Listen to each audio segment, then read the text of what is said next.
it's inpatient, outpatient.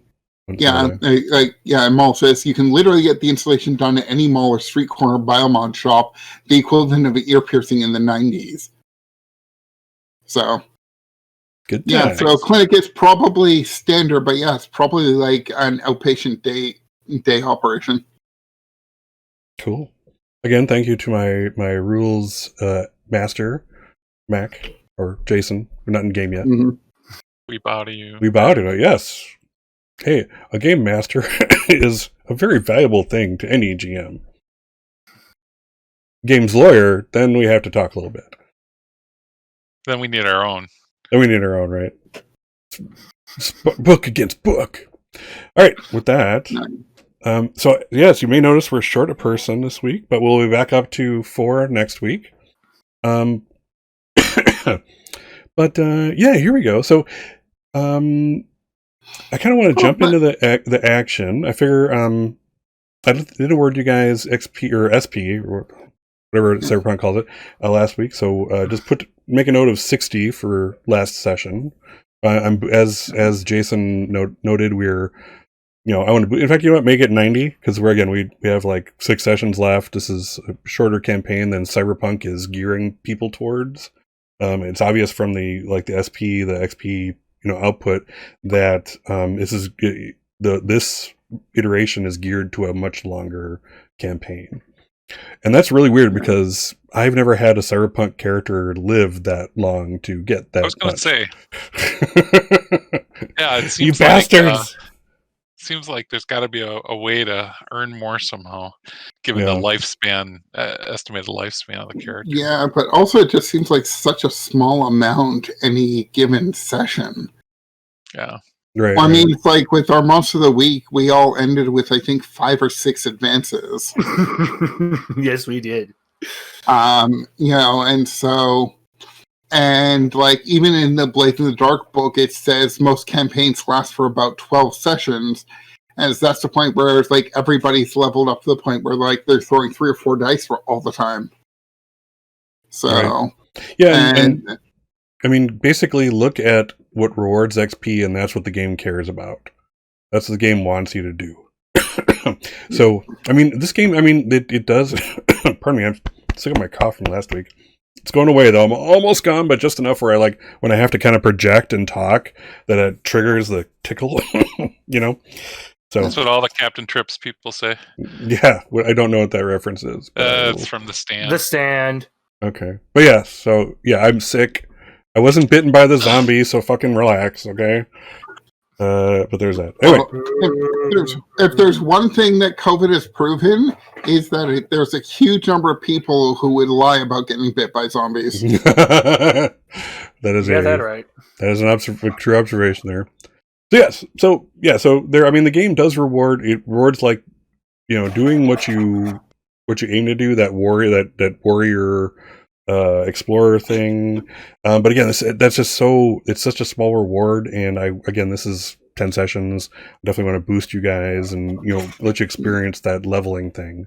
Plus, I think you're these awesome edge runners out there, and why shouldn't you? I mean, you're learning from your mistakes because you make a bunch of them, but then you were awesome while you were doing them, and next thing you're like freaking Johnny Silverhand level shit.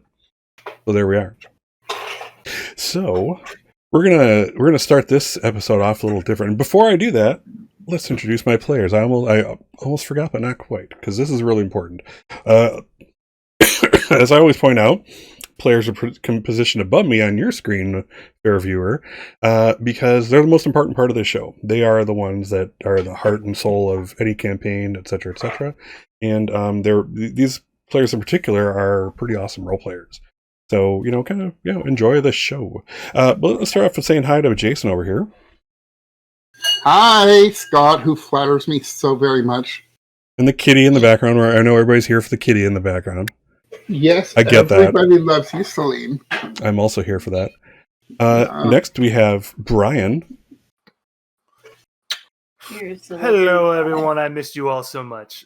Yes, and you won't believe it, but that is his natural color right there. So, well, it's crazy. It's good that you missed me because you're using a handgun. Yeah. Now you broke up you broke up the momentum. I was going to go like he was born in Chernobyl. Okay, but now it doesn't flow anymore. See, so all right. Well, that makes me sad. So we'll bring me back up by saying hi to Aaron. How you doing, Aaron? Everybody, welcome back.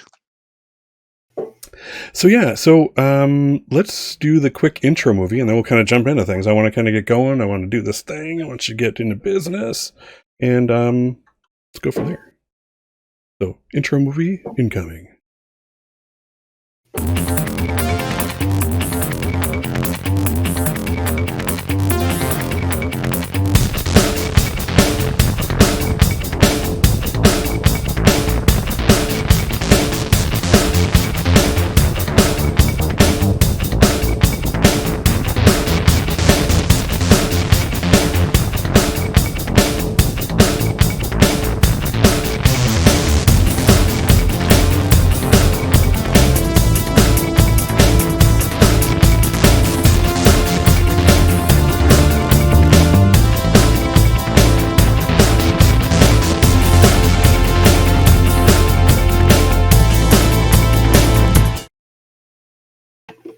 Yeah, sure.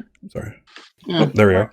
You can't just like click on his little clip to play it and it'll go through your audio or something. Let's give that a try. I'm gonna mute. Well, actually, I can only mute everyone. So be quiet.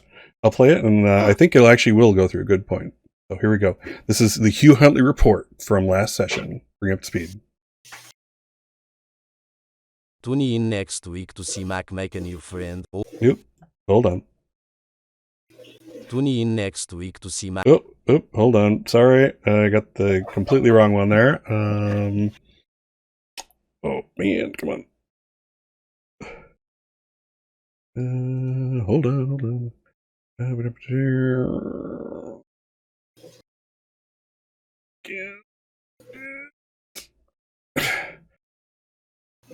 Jeez. Hold on. Sorry, we're good. Sorry. I have to. Oh man, I literally cannot find it. I cannot find the file to save my life right now. Can you pull it out of RPG chat?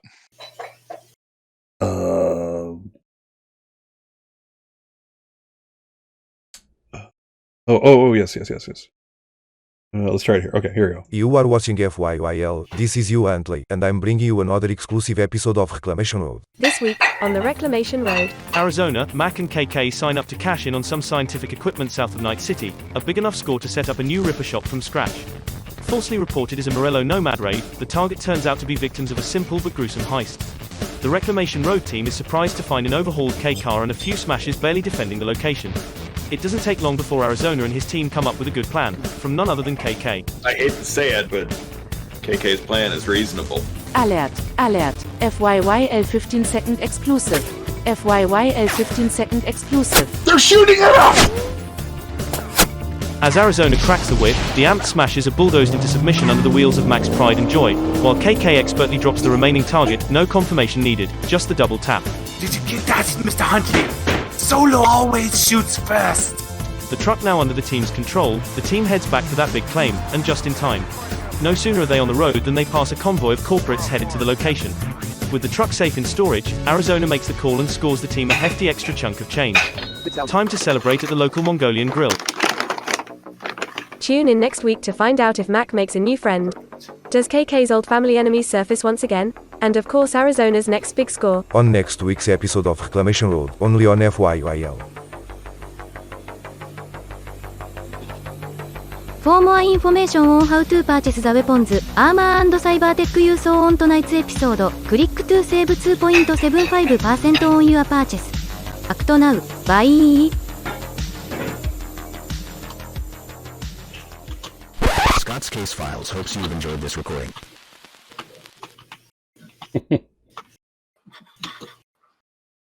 No calls. Oop. There we go. Sorry about that. Yes. So yeah, very cool. Aaron worked very hard on that, and again, next time I'll have the one preloaded. Should we make another one? Oh yeah, definitely. It was pretty cool. Yeah, I wet myself when I first listened to it. It was pretty awesome. So yeah, on that note, Somebody's doing the dishes. Somebody's doing the dishes. I hope they're drying them. It's all right. Somebody's dropping the dishes. Somebody's dropping the dishes. The cat's doing the dishes.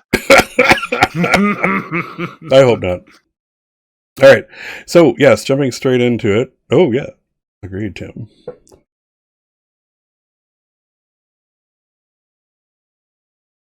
So, yeah, I wanted to kind of jump right into things. We'll kind of go over what happened, like, at the end of last time. I know we got everyone's payout. Everybody is flush with money. After I kind of do my thing here, my brief interlude, we're going to, kind of go over what your downtime looked like. Any surgeries you may have gotten, any drugs that you may have done, food you may have bought, whatever, food. But, yeah. So in the intermediary time, basically between all the stuff that was happening before, you guys are kind of doing your thing, and there is a role of constant Leonidas for mayor things going on. I mean, he has amped it up. It's everything you see, every ad you see. If you engage in AR in the mall, immediately you see one that you can't shut down. It's on the dirigibles, a la Blade Runner, the video on the side and that booming, echoing voice. And it's just a whole string of them, but one in particular really sticks out to the Reclamation crew. It's kind of office buildings of You Belong to Us. People kind of happy people going around a very, sterile looking, high energy office environment, going back and forth, somewhere in suits, somewhere in just, normal clothes, and everybody's just kind of getting into it. And as it kind of goes around a corner, it goes into this, the camera kind of moves itself into this conference room and kind of sitting on the table, kind of that thing where they're sit, one cheek on, one cheek off, you kind of casual sitting there. You see Arizona. And he's like, so you may recognize me. My name's Arizona. You may recognize me from Hugh Huntley's reality show, Reclamation Road. And there's a lot of good times happening there, a lot of action. But I got to tell you, in an environment as chaotic as Night City, where you need somebody you can depend on, you don't turn to reclamators. You turn to someone like Damian Leonidas. Damian Leonidas is the man who is going to lead us into a better tomorrow, and you can bet on that. And he cracks his whip.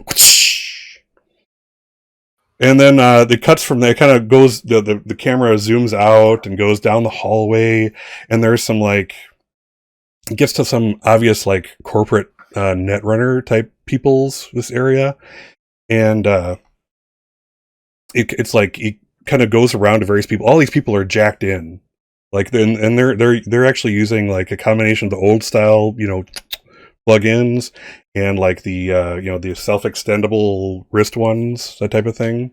You can kind of see the older crew and the newer crew, and you kind of go around, and it's there's this hub of stuff going on. Things are happening.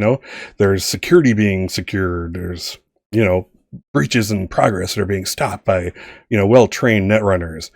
And it kind of cruises around, and it focuses on this one guy, and he kind of turns, and as Mac watches it, his blood will freeze.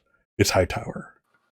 He's and he has these cyber eyes that are kind of, they have the Matrix thing going on, that black background with the green stuff going through them, the green characters. And it's hi, depending on what neighborhood you're from, you might recognize me as Hightower. And I was once a deadbeat. I had nothing going for me. But then I ran into one of the greatest job creators that the world has ever known, and he's right here in Night City, and his name is Damian Leonidas.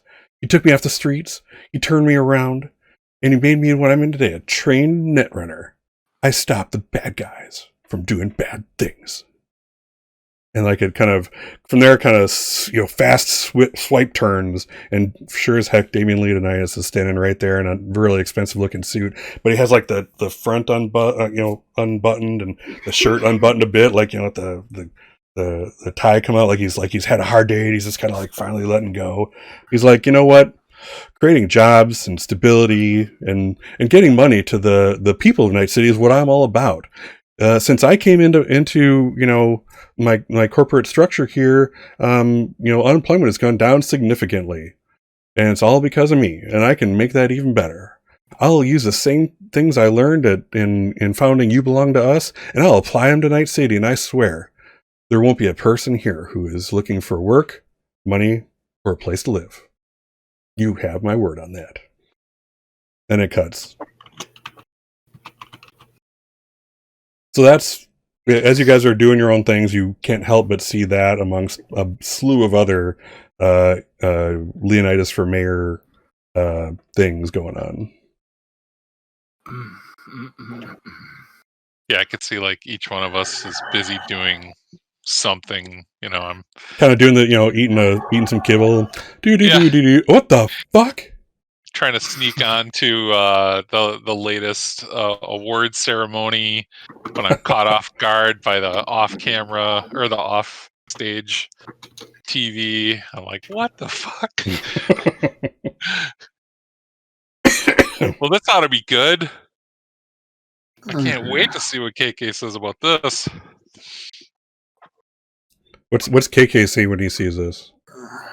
Like what are you doing? And suddenly you notice on the corner of your eye. Well, KK was in the middle of an intense interrogation of Knock Knock internally. KK was about this close because Knock Knock had just revealed a secret, had slipped and said something very vital. But with that mention, all KK can say is he's declaring war. Not Damien. Damien is declaring war on our group. So I assume we're like group chatting right now. Yeah, their agents are going. Ding, ding, ding, ding, ding, ding, buzz, buzz, buzz. Yeah. What's Mac's reaction when he sees this? What's Mac doing when this pops on the screen? Yes, holding back violence. Clenching teeth, clenching fists, lots and lots of internal monologue, and yeah, anybody can see that can tell that definitely they're stressed about something, but they're not saying anything. Where are you at when you first see this? Are you like at the club? Are you at are you amongst your family type of thing, or where are you at?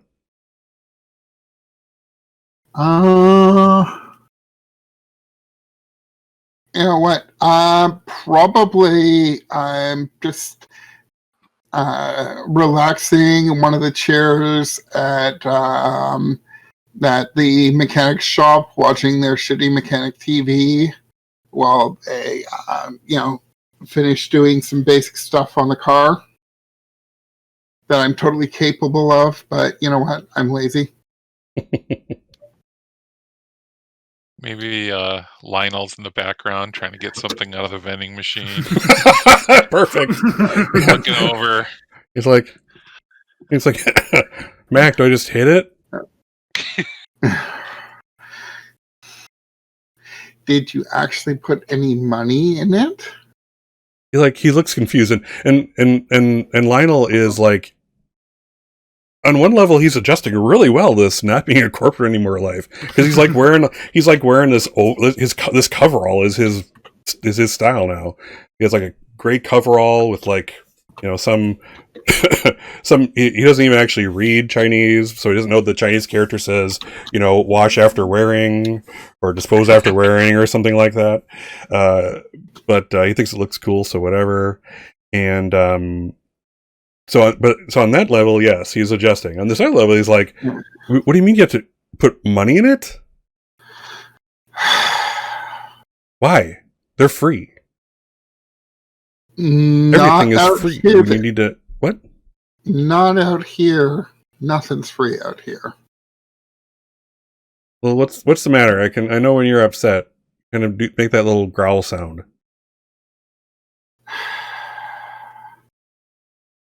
Well, there was a greasy little shit stain on TV trying to become mayor, right? Oh, Damien Leonidas? Oh my God, he is a god. Yeah, that's horrible. You might want to revise your opinion. Revised. Consider it revised. He's a horrible, horrible person. Scum. You know why Scum. he's a horrible person? Because you said so? I'll accept that. That's a good answer. Matt can get used to this. But there was somebody else on the screen talking about how great old Leo was. And just, let's just say they and I go back a ways. And this is definitely not how I expected to find them again. And if this is the way things are, somebody's going to be paying for it. Well, I'd hate to be that somebody. Hey, my agent that you got me is just buzzing off the hook here. Hugh and whatever version of KK is happening right now are trying to get a hold of you, and they did they know your friend too? I doubt it. Yeah, Lionel's also oblivious because he did not see that, or he would recognize Arizona. Obviously. Yeah. Do you want me to answer them and let them know you're okay, or or whatever? I don't know what.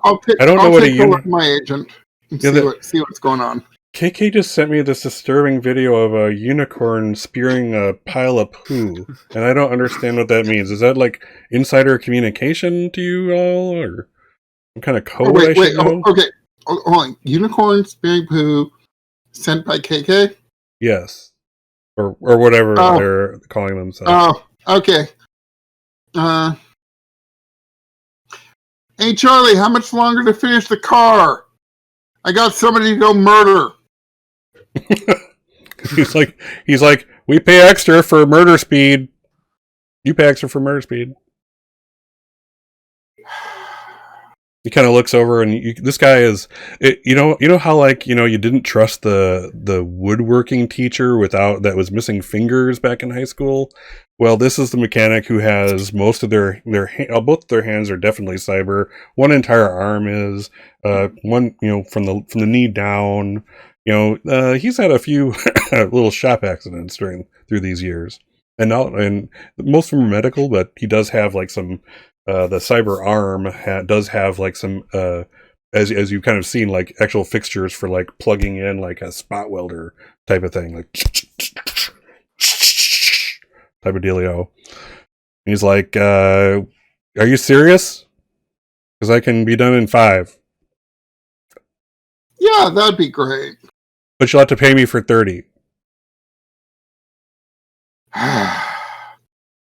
Fine. All right. So, are you all going to meet up and discuss this, or do cyber meeting, or do your own kind of go in your own directions as you're talking over agents, or what's your plan here? Let us know. Well, I'm so I would be pinging KK saying, "Did you see that? Did you just see that ad?" KK is trying to respond. The only thing they can say is yes. Because it's I'm going to let you guys go first, and then I'll update you with what's going on with KK. Where are you right now?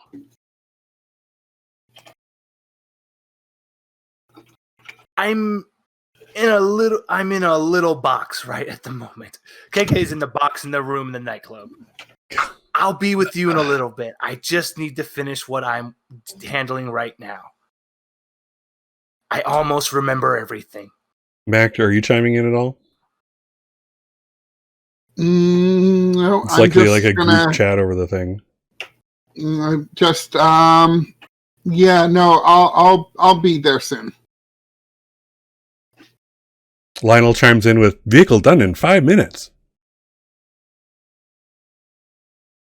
KK's just give me about 20 minutes. All right, where are you guys going to meet up then? Sounds like you're trying to plan a physical meet. Yeah, probably at the diner. The diner, the back room of the diner again. Yeah. The diner. Nice. The auto diner. Nice. Yep. The auto diner. Yep. So yeah, the as you're kind of all cruising towards your destination in one fashion or another, you know, it's it's nighttime. Things are very, you know, stereotypical, you know, night city night with all your neon signs. You got your dirigibles going around with actually competing, you know, mayoral race videos going on. And you can actually, if you look up and you look carefully, you can actually see how they're literally jockeying each other for position and like pushing one out of the other way. And there's probably going to be a dirigible accident sometime tonight that's going to slam into a building or something. You see all that. There's no matter where you're going, there's always, unless you're in the most, you know, rich play, you know, part of Night City, you know, there's always a street vendor trying to sell you something, be it food or items or information or drugs or sex. That's all there for you. It's also in the rich areas. This is more discreet, and you have to go to a place that does the thing in behind closed doors so that everything looks on the up and up for all intents and purposes from the outside. But yeah, as you guys meet up at the auto diner, you know, the front looks like it's in okay repair. Most of the automat type things are kind of look like they're full. There are probably a few people milling around there at this time of night.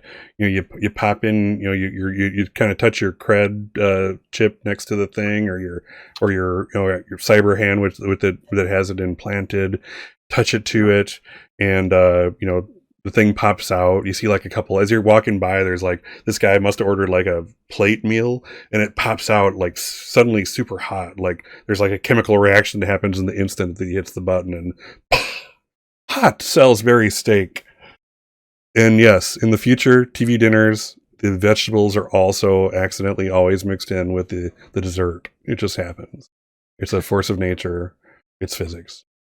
So yeah, as you guys have that kind of special spot in the back where only special people are allowed to go, or anybody who works over at FYIL, you can generally get a seat back there. So yeah, all right. I'm setting the scene. It's dark back there. There's kind of like, you hear all the machinery of the automat dispensers working out there. Your usual dude, whose name you keep forgetting, is kind of just doing his thing back there. He's there to, you know, with the mop bucket to mop up any puke or, you know, automat items gone bad, etc., etc. But beyond that, you can see that in his eyes that he hates his job to his very soul. He wishes that he was dead, but here he is. And I suppose might as well follow the corporate handbook while he's here. So he of course asks you if you need anything, and immediately turns away because the book left the part out where you have to wait for a response and get something if they want something. Yes, there you are at your special table. Probably has Hugh's like coffee stain in just the place he likes it, you know, on the table. All right, I set the scene. What are you guys all doing? What's going on? Talk to a guy. Oh, I crashed back. Yeah. And this is also a good time to announce anything they might notice differently about you. New surgery, new implants, and that kind of thing. Introduce that part. Okay, we'll have to reduce the cost later because I don't know what it is, but not too concerned. Yeah, and this would be kind of hard to show off, but if I was going to show it off, it would be like, I get there first, I crash back in the seat so that I can get a view of them. And then as they're coming in, I'm recording through my eye. And after they sit down, I will send it out to Mac and KK to the agent so that they can see the image. Well, they just watch themselves walk in. Yeah, yeah, exactly. Does it when you do that? Does it automatically activate the "I'm blogging this" like lights on your chest or something like that, or do we leave that on? No. It definitely would have to be in secret. Yeah. Excellent. Continue, please. Hey, yeah, no. So guess what? I don't need a camera anymore, or at least for the small shots. There are no small shots, just small reporters. Also, I swiped this gift bag from the award ceremony. I'm dying to see what's in it, and I shake it out, and it's like this little plastic bubble, and it says "press here." So I press the button, and it flips open, and there's 4 tiny little microbots that pop out, and they start fighting each other on the table. Now that's a celebrity gift bag. And then one pipes up, "Vote for Leonidas."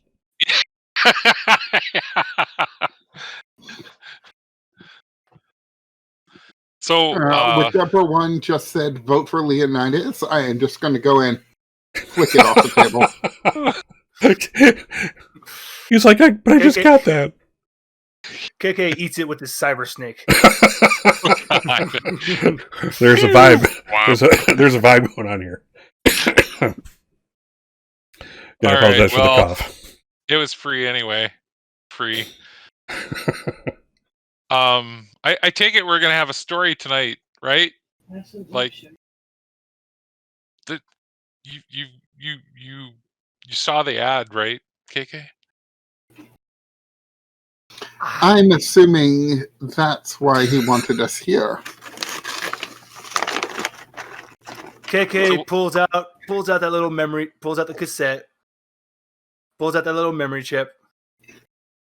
Is gonna put it in the side of their neck, and they're gonna look at Hugh and they just say Kane. Kane. And their head's just gonna start like glitching out a little bit. Kane. He opens his up. This is somebody new. Then KK closes his eyes, opens them up again. They're finally a solid color. What color is that? More, just solid pink. Like no whites. No whites, just all solid pink. And KK's hair is turned like a mixture of black and pink, like merged together. And the first thing you're going to notice is KK goes, "It's been a very, very long time since I could talk. Hi there. My name is Kane." God damn it. Your name is Kane, huh? What's up? KK and Knock Knock were never real. It made people dead real enough. That's what happens when you have a monster as a father who makes you his grand idea of having, I guess, in the past there were things called stormtroopers. I was his ultimate soldier. If he could, his idea was, why have an army when I could just impregnate as many women as possible, create the ultimate weapons, and have them at my beck and call. I was the first. His proud prototype.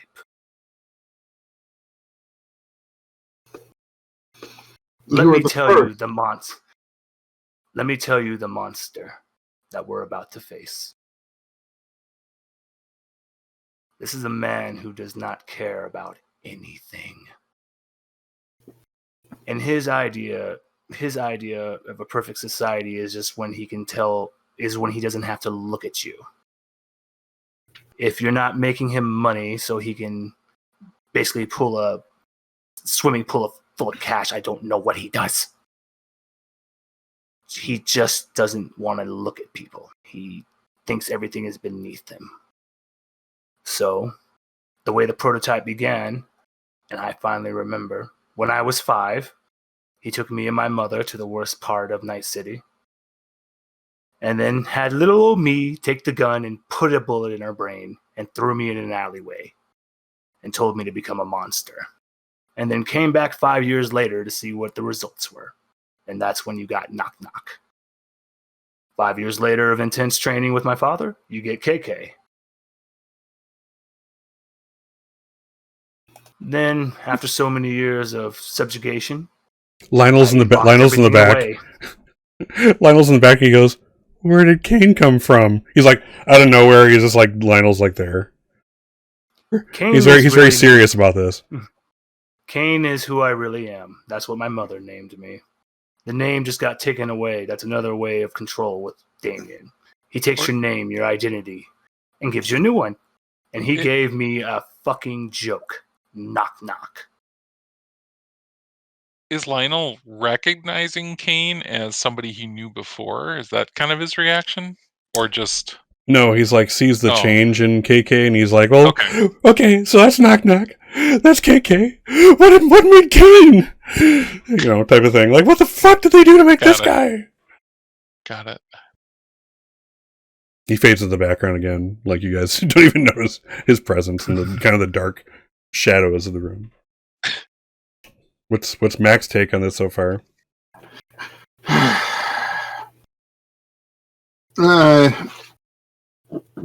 As I figure this is just yet another one of Knock Knock's knocks, I'm pretty much just going to listen to the spiel.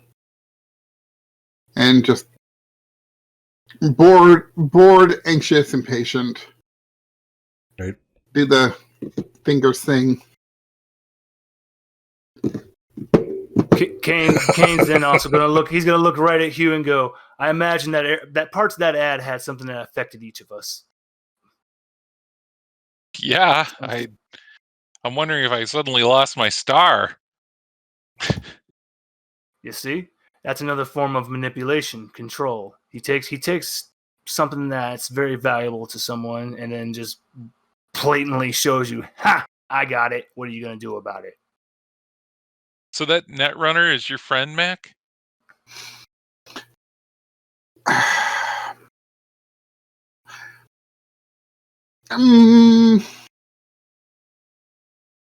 They're definitely not who they used to be.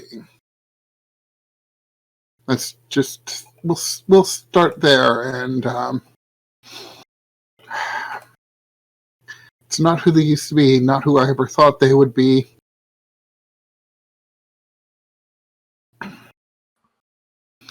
Can we maybe, not murder them? Do I have a chance to talk to them? If I have my way, no one will die except for Damien. That's all I care about. I give two shits less about any other person in that fucking building. As long as I can go to Damien and put a goddamn bullet in his head and ensures he's dead. I thought the picture you sent. I thought the picture you sent said implied that Damien was the shit.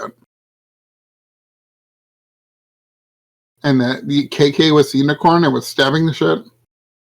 That's exactly it. I love. You see, Mac. You truly get me. But you're not KK anymore, so you're not a unicorn. Oh my God! Don't drill it over. The idea was that the rarest thing is Kane. The rare identity, the rare, I guess you could call it personality, will come out and stab that piece of shit. A beautiful metaphor, if I may say so myself.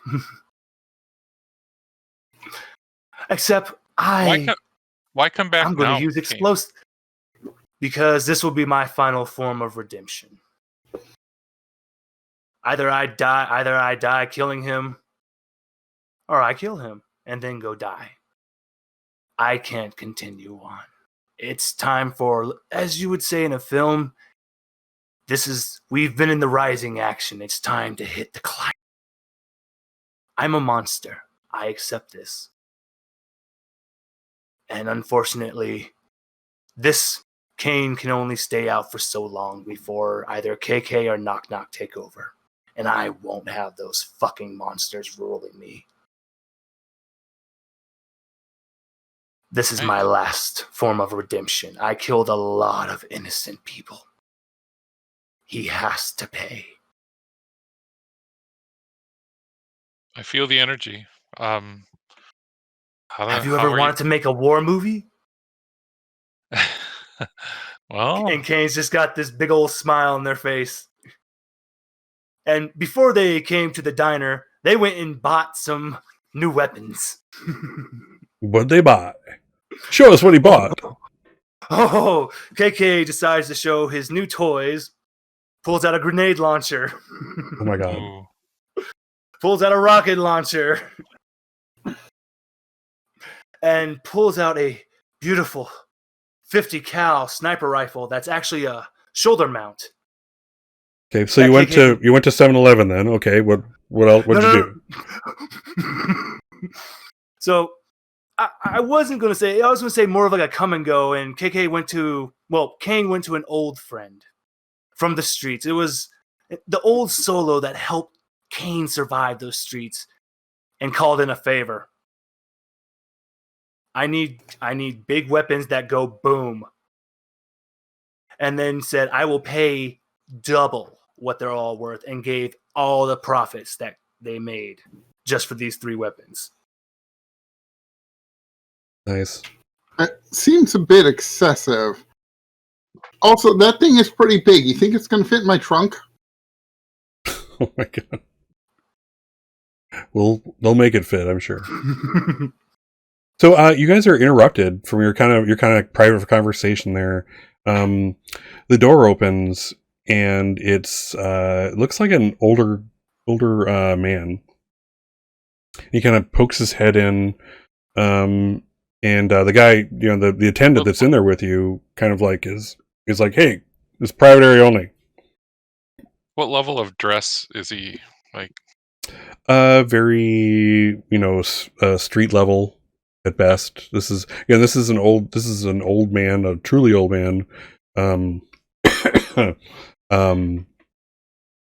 Who's dressed just for utilities purposes. This is pants that aren't easily torn, shirt that washes stuff out easy, that kind of thing. And he kind of looks to this, looks like this brand new agent, and he looks to you, he looks to Kane, he looks to Mac. He's like, suspicious, guys. He's like, "Are you friends with Arizona?" Who's asking? Arizona's dad. That's you, or Arizona's dad is on that agent? He kind of looks at it again. This is an old guy, but yes, he grew up with agents of some fashion or form. Unlike, it's a different little juxtaposition from today. But he's like, no, that'd be me. He kind of turns it off, puts it in one of the many pockets down his right leg, and he's like, he wanted me to get a message to you. Okay. So, he told me to keep it short. Let's see. You isn't to make a recording of this.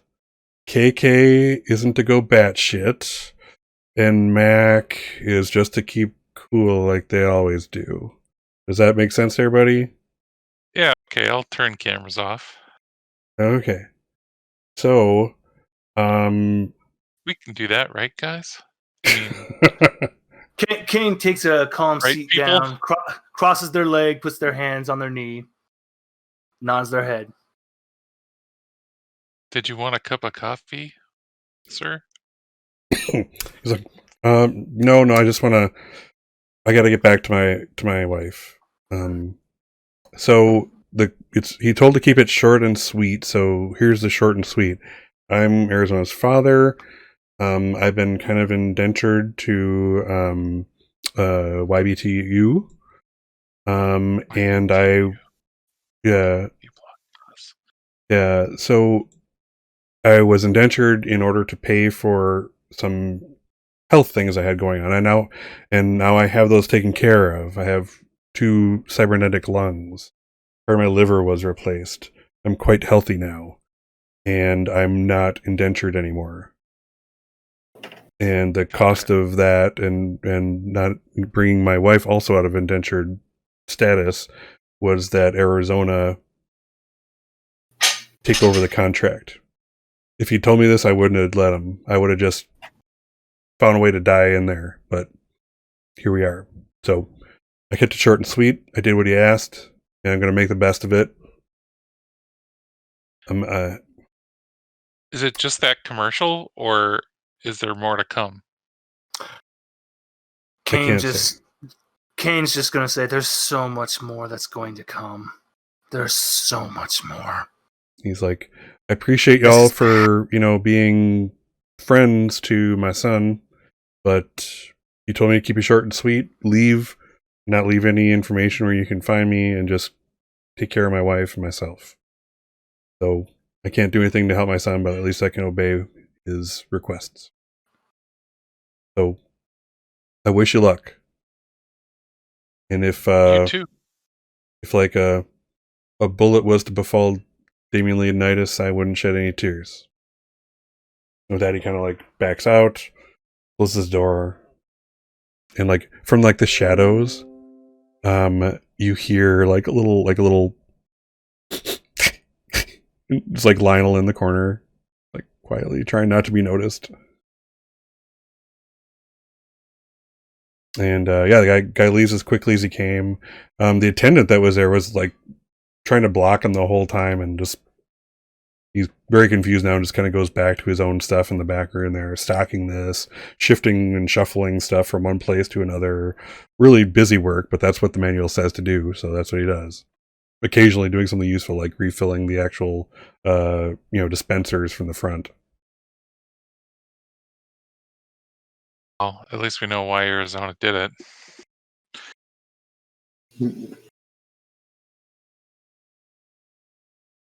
Well, where do we go next? Kane? Do I need to get some heavy armor before I go?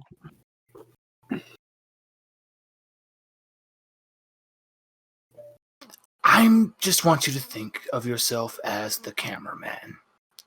I'm going to not put you in any danger, if I can.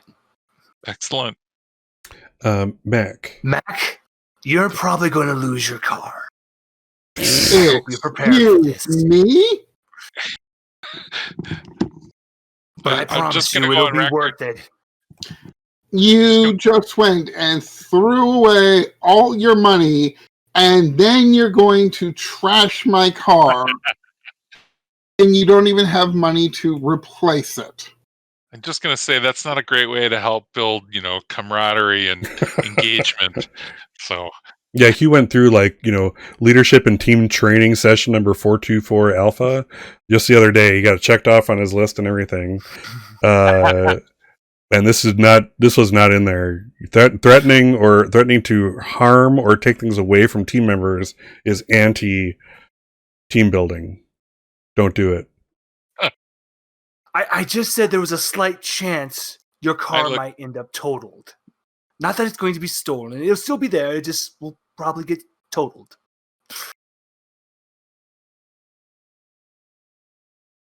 Well, maybe we can make it worth his while then. Maybe there can be... That's what I mean.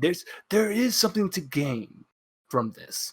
In max discombobulation, there's a kind of an urgent agent ping on your agent. And it's whenever that happens, the special ping happens. You also get in your vision that symbol of your nomad family.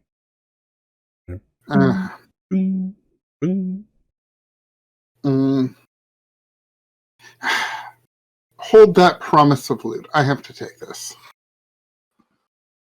and I'll with the officer on the corner or whatever, and attend to my call, obviously. So they want something. Yeah, lights up, and it's one of the lieutenants of your nomad family. Like there's yours is generally kind of medium to large, I believe, right? So there's probably about. I can't even remember how many I ended up going with. What Give me does a round roll number. 20 What does roll 20 say? I think I marked it down on my sheet. I don't know. Give me a round number. Don't be shy. Probably about 40 people. Okay. So let's say you Extended have family. about 3 such lieutenants, I would say. And this is one. What is their name? Ooh, what is their name? Yep, I'm throwing it back on you. You can do this. Come on. I know you have it in you. Don't make me name them. I'll name them George. Do not name them George. Well, give me something better. You have 10 seconds. Or I become bored and it becomes George. Her name is Reyna. Reyna. All right, Reyna. Reyna pops up, and she's looking a little worse for wear since you last saw her.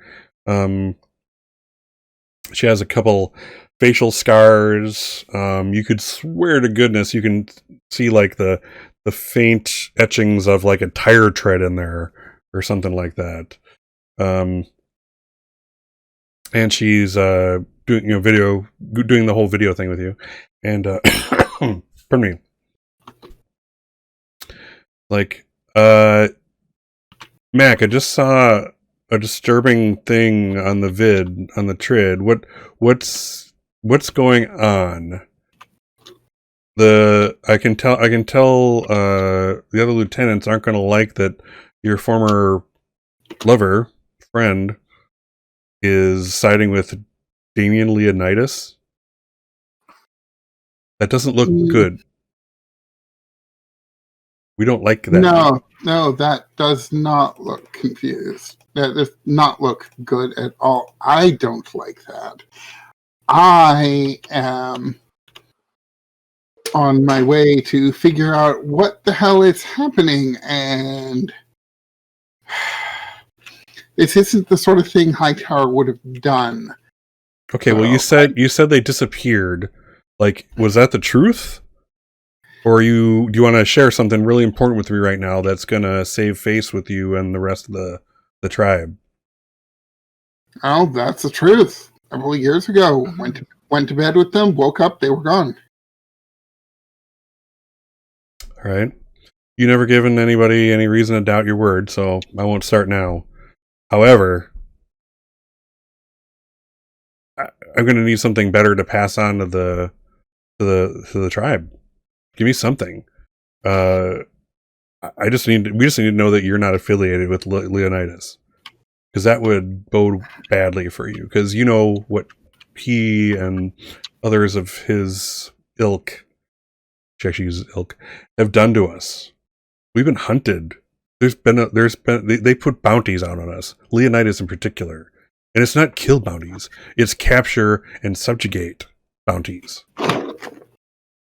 Yeah, well, I'm just gathering a few friends here, and we are about to do us a little Leonidas hunting. Okay. So to speak. Well, killing the motherfucker would pretty much, give us a hint that you're not working with him. Yeah. No, that's definitely the goal. But yeah, that is totally unlike Hightower to go over and get all corporate like that. I don't know. Maybe that chip they were working on finally worked. Maybe they got a hold of Hightower, and that's who they're testing it on. Because that's what they want. They want us to just. They want us. They want everybody to belong to them. Yeah, I kind of caught that with the whole name. Yeah. She shakes her head, and she's like, well, there's going to be a council soon, and I want you to be at it. And you know what? I mean, if you're putting a target on Leonidas, all the better to share it with the council. It's going to be coming together in about 2 days. Do you think you can make that? I'll be there if I can, but I might be busy. with Leonidas. Well, unlike some other nomad groups, we don't do that whole, virtual meeting crap. No, nothing in, quasi post-red cyberspace for us. I want to see you here in whatever flesh you got left. And if you bring your team, these badasses you're assembling, all the better. We want to know what they're into, what's going on. You understand me? Yes, I understand you. Good. I'm putting my neck out there for you. I'm letting the council know that your word is still as good as it ever was. But they're going to want you to kind of prove a little better in 2 days' time. You know where to meet, right? Of course. Good. See you then. And she cuts out the comm connection.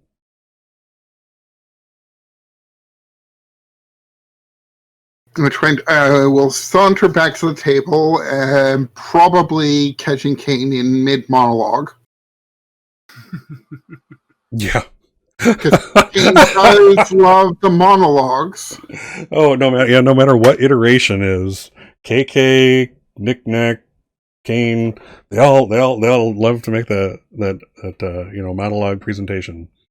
There's no PowerPoint. Don't ever do a PowerPoint in Backbone. I just want to tell you that.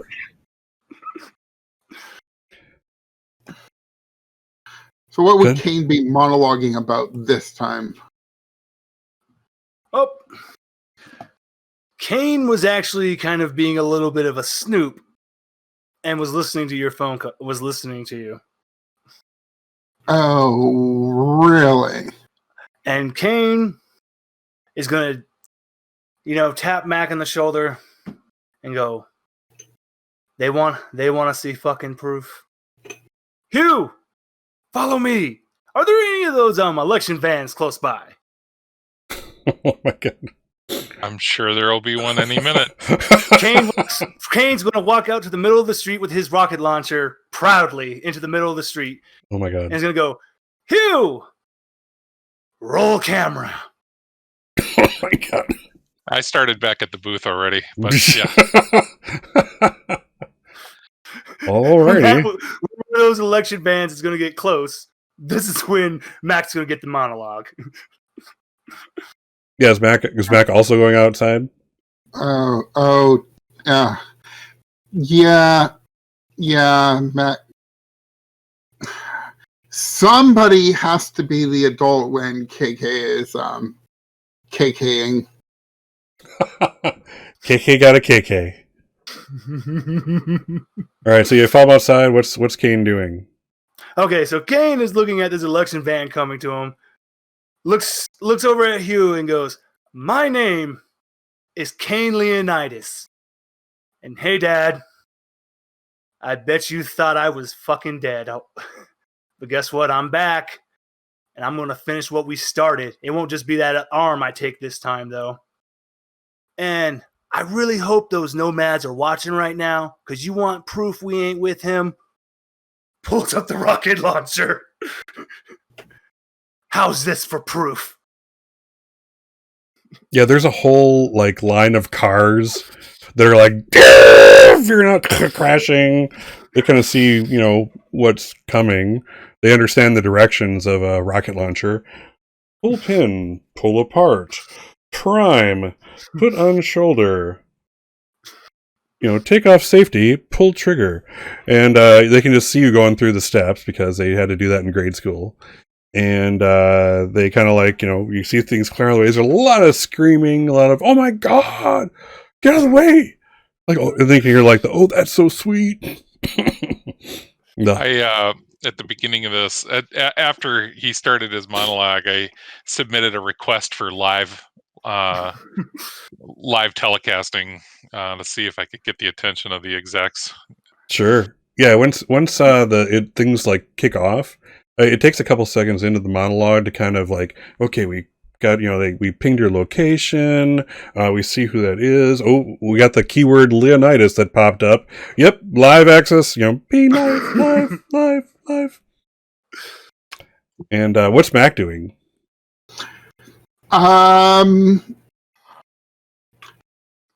watching Kane pull out a rocket launcher and just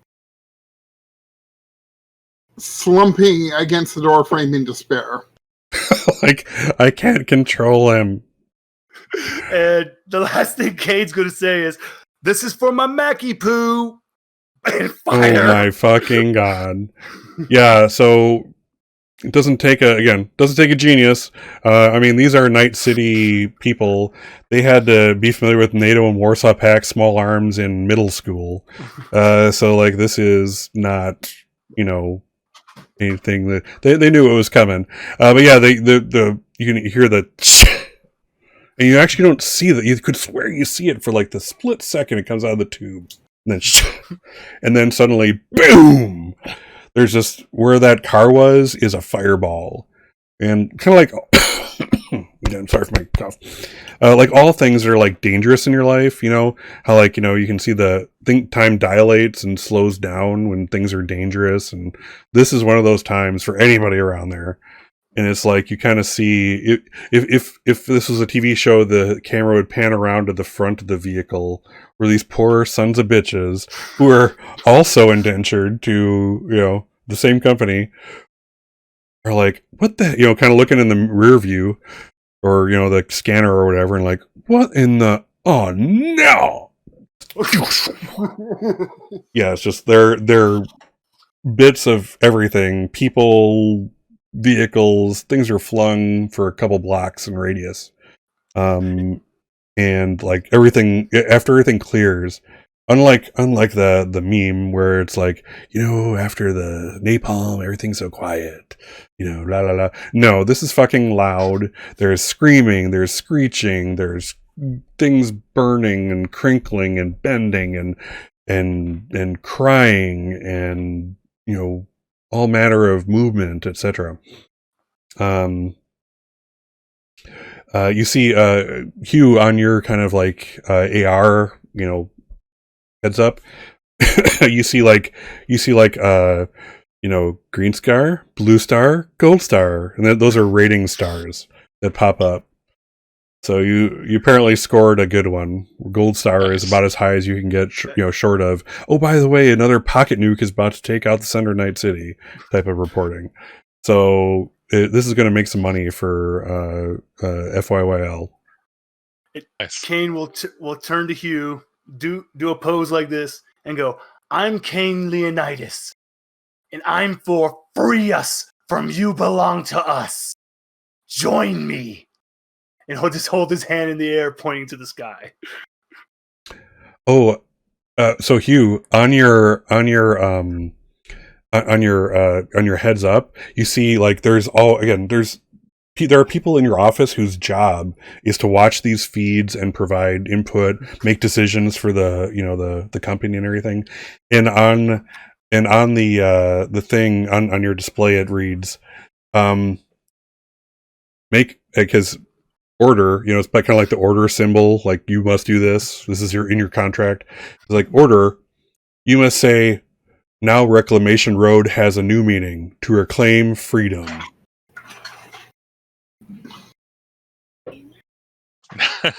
And that order is to me. Like that's on your heads up from FYYL. All right. Well, I give it my best Portuguese accent and repeat the order. Yeah, you can kind of, the thing that the order goes into green mode, like, okay, you did it, we accept it, and fades away.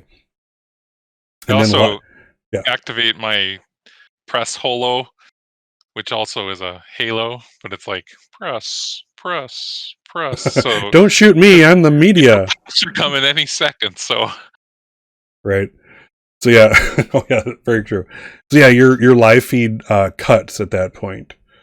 Okay. For whatever reason, either you got what they wanted, you want to keep them. The company wants to keep them wanting, and that'll be this. The rest is going to be your personal report that they'll have to watch at 11 pay-per-view. Hugh Huntley. Yeah, Mac, you're like. You all that kind of goes through your mind, I'm assuming, is like, Yeah, okay. Well, it happened. This was Well- not unforeseen. Well, I'm now going to text Raina and like, so did you see that live segment on the news? You wanted to know what kind of people I was running with? She just texts back, they're fucking crazy, but the council still wants to see you. Be at the meeting. You said badasses. Is that not badass enough? She like gives like puts up the symbol that this conversation is over. And Mac has to note kind of like, oh, hey, that's a cool power train that just flew past my head, that kind of thing. Mm-hmm. But yeah, so like, and it doesn't take once the kind of like the reverberation wears off, you're kind of in that situation where this is way louder than a normal human ear can handle. Unless you guys got cyber ears, you're probably hearing a ringing. You can barely make out a whole lot of sound detail at this point.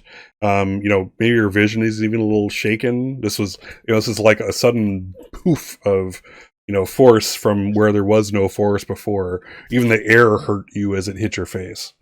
So yeah, as your hearing is clearing up, that ringing is subsiding. You do hear the telltale cops are on their way. And it's like this is like, it's not unknown for something to be blown up like this, but it's considered kind of high priority. So in addition to like, you can kind of hear, see like lights in the distance on the street, and you're pretty sure you see in the distance an approaching police air vehicle, also flashing lights and a loud siren. What do you do? All right, everybody, in the car. Wait, where was Mac parked? Oh, my cruelty knows bounds. I'm kidding. It's over there. So there's the question: am I parked out front or out back? You'd be parked out back, where this is not, because you need to be subtle in this part of town. Okay, so yeah, well, there's probably a back door from this Through back the diner. room. Yep. Through the diner, through the back room, out the back. And, we're in the back alley where there are no police to watch us. And I'm just going to, putt along in the opposite direction at, a appropriate, citizenly pace. Yeah, drive like you're, drive casual. Don't look like you're trying to drive casual. In that direction. Yes. Walking through the diner, I'll say to the barista, I hope you got something in your book about rocket launchers on your doorstep. He's like, 442 subsection 6 Dustbuster. Kane comes just running through and goes, your pie is still the shit. Just keeps running. Lionel was actually sitting in with the dude there, making small talk type conversation, and he's like, obviously he heard and felt the explosion. And he looks to Mac. He's like, "What in the? We're leaving. Come on. What? But what just? We're leaving. Come on. Leaving." And he like follows behind.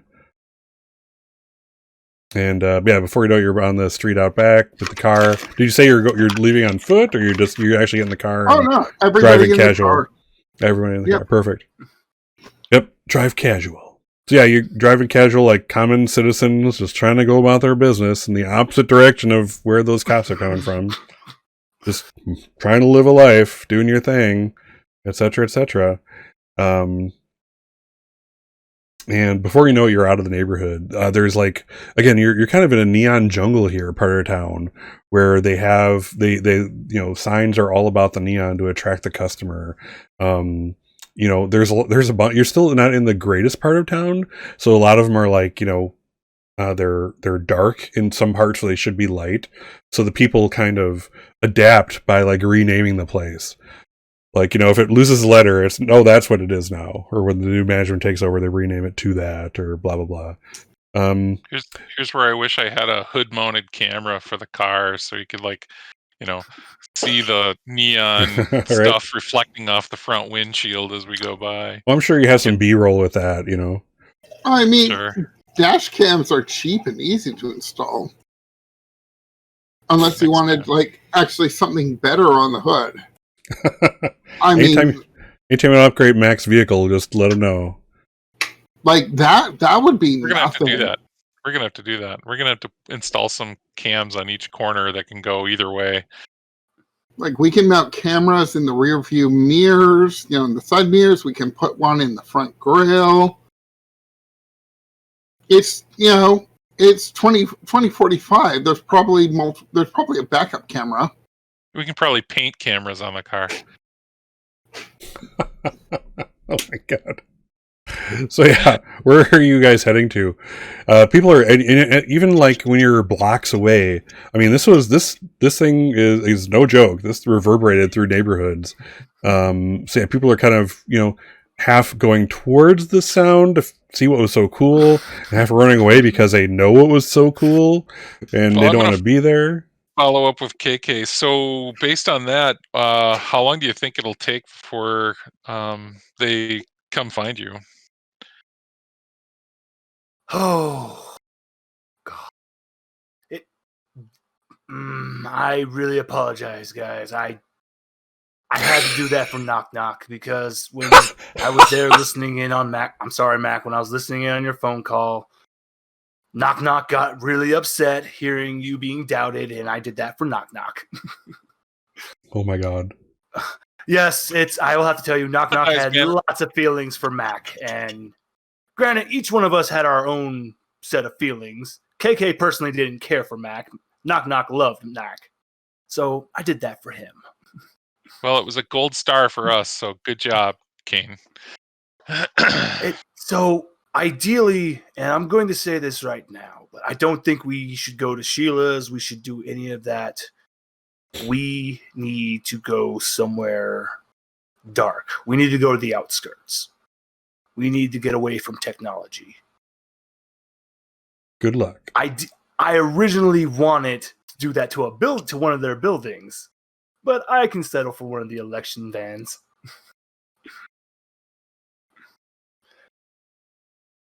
Okay. So we get to so if we're going to go to the outskirts because we need to still figure out our point of entry, I assume that you're going to follow up by hunting down Damien at this point. That is exactly the next stage of attack. Yeah. Is no more games, none of that.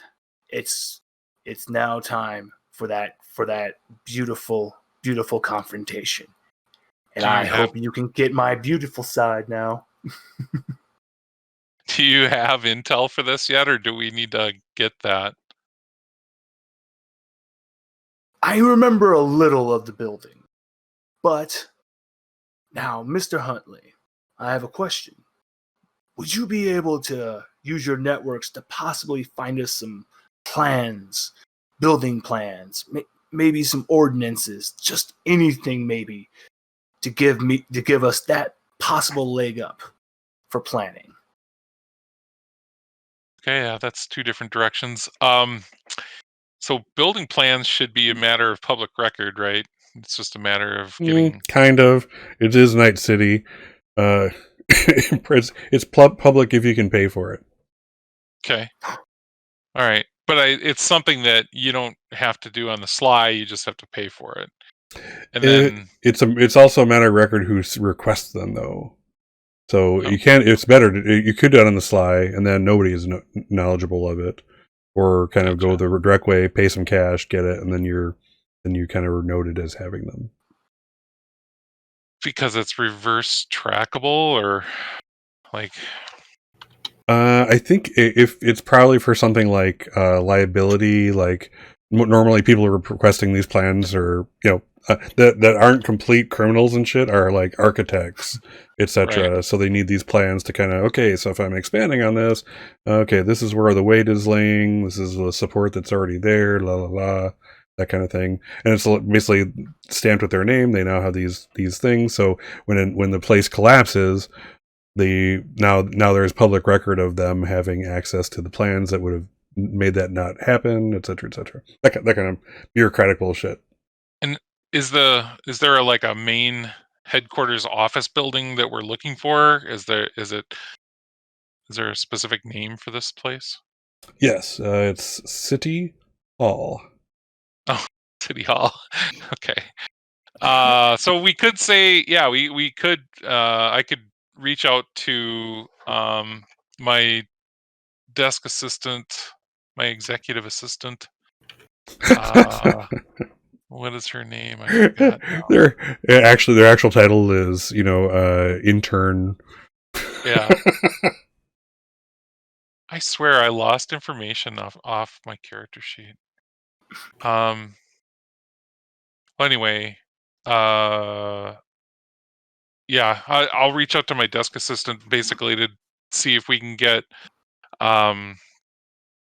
plans specifically so that we can determine if there's been any changes made to City Hall lately, because we would want to do a piece on it, and we just need to do a comparison to the last time we did a piece on City Hall. Oh, so you actually want the building records for actual City Hall from City Hall? Yeah. That would still be where to find them. Yeah. Excellent. I mean, Matt. that's the building that we're going to have to go into, right? Maybe I misunderstood your original question. So the place where you'd get the record. I'm talking about the office building that Kane wants layouts for. Right. So what I maybe I misheard was to get those records you have to go to City Hall. That's where those records are stored. Yeah. That's where you're going. We'll let Kane name the building. That's not okay. We're actually, because Damien, he sends a hologram of himself to all the buildings. We actually need it for his big ass house. It's good. That's going to be, in the ritzy part of Night City. Hold on, let me check the map real quick. Is it like in a whole building that's for him, basically? Yeah, exactly. It's just a big giant tower that's just his. Little phallic, little what's the word? You're compensating, something like that. Mm-hmm. Exactly. Yeah. Yes. Mac, given the parameters that Kane has put out, where do you think you're taking the group? Where are you driving towards?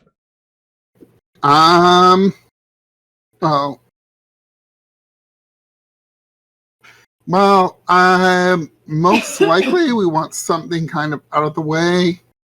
That probably we'd end up with, one of the many rundown nondescript warehouses out near the docks. Cool.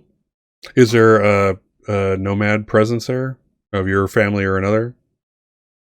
Yeah, we'll say it's one of our safe houses. So It's probably not going to be anybody there, but there could be, or people could show up. It's known to the family, but yeah, it's unlikely to be occupied any given time. Okay, cool. And it's probably like marked as, your tribe's territory, and if someone goes on there, they kind of will have to pay the price, and so probably people don't mess with it. That makes sense. Yeah. Okay. Yeah. You're kind of working your way out of the main part of town then and towards the docks. So, anyone who lives in Night City knows the general direction you're going. As far as ordinances, go, I think we should probably contact Requiem, see if he can get us something. You mean like by ordinance? You mean like extra weapons, or? Well, that's what I assumed Kane meant. Oh, gotcha. Yes, just look for some extra weapons. And Kane would actually like to also ask Hugh, hey, Hugh, do you think you can get in contact with the Ford? The gang? The Ford gang? Yes. I have an idea. Sure. It's because if you could somehow get away from me to talk to them, please. Yeah. Again, I'll ping my executive assistant. Can you give me a contact for the Fords? Gotcha. They'll get back to you shortly. We'll get to that. Yeah. So Mac, as you're doing the driving, I forget. Do you jack in, or are you like going standard style? No, I use my interface plugs. So I jacked in. My hands are free. I can talk to all kinds of people. Does Mac do a lot of also like gesturing as they talk? So that's very helpful to them to have the. Not necessarily that I'm pointing out things, because pretty much, if nothing else, I'm basically kind of giving a running educational monologue to poor Lionel. Your chair's swimming around, so you're not even facing the window. Nice. Yeah, you're probably seeing through the cameras that are built into the front the front grill. Yeah. So yeah, Lionel is very interested in what you have to say. It's like this is like Lionel didn't even know this area you're going into existed. He lived the corp life his whole life. He's been a very silver spoon this whole time, and the fact that people as you guys are driving past, the neighborhood is not fantastic. You actually drive past like several blocks where it's like literally city blocks with people lined up like sardines sleeping next to each other for warmth for like 3 blocks worth. Little decrepit shanty huts made of old cargo container parts and stuff like that are falling apart, that are basically worthless as shelter. This is not a great part of town. This the docks have their use, but outside of the actual warehouses and the actual the docks themselves where the ships come in and dock and get their cargo taken off and put on and exchanged. Right outside there is a pretty kind of unmaintained area. There's no reason to maintain it. It's freaking docks. Stuff goes in and stuff goes out. And that's all that matters. As long as those 2 things happen, what happens around it is irrelevant. So yeah, it's very poor. You do see a few beggars. They're kind of holding up, little cans and stuff, as you've seen with beggars. You pass by like adults who, for whatever reason, haven't taken advantage of, probably because they haven't been able to get safely to the hospitals, but they haven't been able to take advantage of medical prosthetics. So you do see a couple where they're basically, guy has no arms and is holding a cup with his elbows. His face is all messed up, burned, and just people, kind of going by, like has that kind of like glassy look in his eyes, like there's not a lot of hope in those eyes. And that's this entire neighborhood personified, basically. But as you cruise through, you do get to the docks, and the outermost ring of warehouses are kind of like the older ones that weren't retrofitted for some more advanced, like automated, take out for cargo container, rotate, go over here, put it on this ship, go back, type of thing. You see your tribe's family marker kind of prominently on one side, and then like smaller on the actual entry door. And you probably know like a code to put into it to get in without tripping anything. Yeah. So Mac, are you leading the way? Why don't you, if so, why don't you describe what happens when you get in, what's in there, who's in there, what it looks like? All right. So, get out of the car, say, wait here for a minute, and go up to the door and put in the security code. Then, open a panel that nobody can see because I'm sitting in front of it, punch in another security code, close it up and go in, and head through the little front office into the main part of the warehouse, and then open one of the big doors, and then just kind of wave to Lionel to bring the car in. And Lionel's like, he's like, Lionel's never driven a car in his life. I thought Lionel was a driver. He was the truck driver.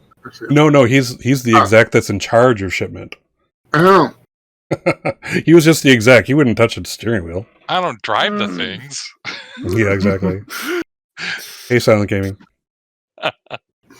How's it going? So I figured by now I at least taught him enough to be able to bring a car through a very large door into it. Sure. I'll say he does, but like at the last second here, because it kind of like scrapes along the side a little bit to get in the door. He's not going to like that, Lionel. You're buffing that out. I thought I taught you better. He looks at you like he's literally never heard the word buffing in relation to a car. Doesn't understand the whole concept. These are things you must teach him. But he kind of gives that look like he knows he messed up. He's like, he kind of gets out, and is there anyone else there at the warehouse when the door is closed behind? Is anyone else present or no? I thought I was bringing everyone. Am I not? No, I mean, like, is there anyone else? Like, is there another part of the tribe? Is there another part of the tribe there, or is it empty? That type of thing. Am I allowed to shoot in here? No. I thought so, but I had to ask. I don't know. Are there people there? Yes. So yes, there's some people in one of the other bays. I mean, it looks like a warehouse, but it's obviously set up, like a mechanic shop inside. A couple of vehicle bays. There is a vehicle at one of the other bays. What is it? It's a Jeep. Okay. Not a Jeep. Yeah.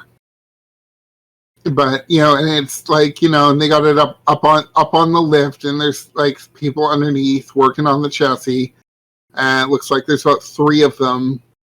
But they haven't really paid me any mind. They're a bit busy. They're wearing big welding masks, so there's very good chance they haven't even noticed me come in. Excellent. Yeah, as they're kind of doing their thing, they pardon me for the cough again. They kind of don't. One of them does kind of like, kneel down next to this toolbox that's sitting there and kind of flips up the helmet. You recognize him immediately. Cheyenne is a member of the tribe that you're familiar with. And as they do that, they kind of like see you and they like reach down and a gun comes out before they can really recognize you. And it's not too bright here. And they've been working under like that visor for some time apparently. The gun comes up before they recognize you, and once that recognition kind of hits, they kind of lower the gun. They're like, "I haven't seen you in a while, Mac. You really gonna shoot me, Cheyenne?" It's not like it's the first time. At least you have a better gun this time. I don't think that's something to be happy about. And at this point, would she notice, or would they notice the car that's also being driven in, and the rest of the crew that's there? Yeah, no, put the guns away. They're with me. We just need somewhere to be a bit quiet and out of sight for a few days. He's like, yeah, whatever you say. Oh my God, it's Hugh Huntley. Hi, Cheyenne. Oh my God. Oh, my boss. Wait, that's right. Well, like the other two here, Hugh Huntley. That guy sucks. Hi, this other guy is like, kind of, the helmet comes off. It's another guy like Jeffrey, Cheyenne, and Nate are the 3 as they kind of take their helmets off and kind of, all kind of square off with your group. And they're like, they aren't tribe, but if you need them to be here, they're welcome. Nate says. Much appreciated. And Cheyenne's like, Hugh fucking Huntley is in our safe house. Oh my God. Well, what are you working on there, Cheyenne? I'm working on not having an orgasm right in front of you, Hugh Huntley. Cheyenne, we've talked about this. Okay, all right, I'm good. You're gonna I'm cream your good. cheese. Do it in private when you're not on camera. It's under control. It's under control. Yeah, Nate kind of like brushes her aside, and he's like, "Oh God." So let me get this straight. You brought that guy here. Pointed at Hugh. He's like, "Are we being recorded right now?" No. You know these I left guys my like camera. sneak cameras in their eyeballs, right? They're cyber eyes. That's like what they do, right, Mac? Is he broadcasting? Is he fucking? Yeah, my word. He takes a gun out and it's like now aimed at Hugh's eyeball. He's about 10 feet away. Put the gun away. Kane's just like, did you seriously not just see the live stream we just broadcasted? We've been kind of working on the vehicle. Hugh, is there any way we can replay that for them? So they can be caught up to speed about why we're here. Sure. I mean, play it on the agent. Yeah, they kind of take it in, like, and the guy still has like the gun up, and he's like, "So that doesn't tell me he's not recording us here." Okay, you know what? Can I say you're just going to have to trust me? Hold on. Which one is this? Is being concerned about being recorded? Nate, he's the one. Hey, okay, hold on. I got something here. Hold on, and I'll go over to the car's trunk, rummage a bit, come out, and then I will slap onto Nate's face one of those fake glasses and big nose and fake mustache. Oh God! Like, You put the gun there. Even if he does accidentally record, now you're completely anonymous. All right. Since we haven't made a roll yet, let's roll. Am I persuading? No, Mac will be persuading. Oh, okay. Let's see here. So let's bring up Mac. Yeah, I got some persuasion. Yeah. Okay, go ahead and roll persuasion. See what you got. 16? That's a 16. Not bad. Yeah. I'll say that does make the level I needed. So he kind of like hesitates and he laughs. All right then. You're a good man, Mac. See, foolproof disguise. Nobody can see through this. So there, extra protection for you. Since you don't trust me. He puts down the gun, holsters it. Like, I trust you with my life, Mac. I just don't trust, corpse. He kind of like nods towards Hugh. And why don't we now that there is a brittle truce, why don't we take our halfway break mark break, and I will see you all in 10. So do whatever you need to do. Get hydrated. Jason, I know you're all about the hydration. You have it right there. Show me your bottle. Thank you. Get hydrated. That's my teacup. That's the water. That's the iced tea. Awesome. All right. So on that note, let's take our 10, and I will see you guys when we return very shortly. 10 minutes. See you shortly. Alrighty. All right, we are back. So a question from the Peanut Gallery named Mac, or Jason, actually. We're not in the game at the moment. Was what's next for Scott's Case Files after Cyberpunk Red finishes its 10 episode run? So the answer is it depends. Depends when we get done. We kind of got behind because of the holidays and my vacation and everything. So I promised you 10 episodes. I'm giving you 10 episodes plus the session 0. But after this, it all depends on timing. It's like I know for a fact. So and maybe the stream with you guys is a good place to bring this up. So the Modifius Dune game is coming out. I've been kind of vocal about that on the Discord. Yeah, a little bit. Dune is like one of my favorite universes out there, specifically the first Dune book. And it's been a big, important thing to me for a long time. It was like one of the things my dad and I bonded over. My dad and I not bonding over a whole lot in life, but we got into our sci-fi. He took me the night, or not sure if the night it opened, but he took me to see the original Dune movie, and it was quite the experience. We were like, it was this cold night. I remember it was, we literally, when we got back to the car, the doors were frozen shut. And when you go into the Dune movie, they gave you like the sheet of the dictionary of the Imperium in the back of the actual Dune novel to kind of get you up to speed, since shit did not make sense without that. But anyway, it's very important to me. I like the system, the 2D20 system that Modiphi puts out, and my goal is to be kind of that's going to be my first long-term campaign that carries on for more than 10 sessions. My goal is to be known as, this is where you go to see Modiphius Dune played in a cool campaign. That's my goal. Whether or not I meet that goal, we'll see, but that's my thing. I'm trying to do that. So, to kind of bridge between here and there, I don't know. Again, it all depends on timing, like when we end this and when Modiphius Dune becomes available. But I might do like a shorter thing of like, I have a couple Powered by the Apocalypse style games in mind to do like shorter runs on whatever it kind of takes to join those 2 times together. So to answer your question in a really long fashion, Jason, that's my thought. And then is Dune and possibly stalling actions until Dune.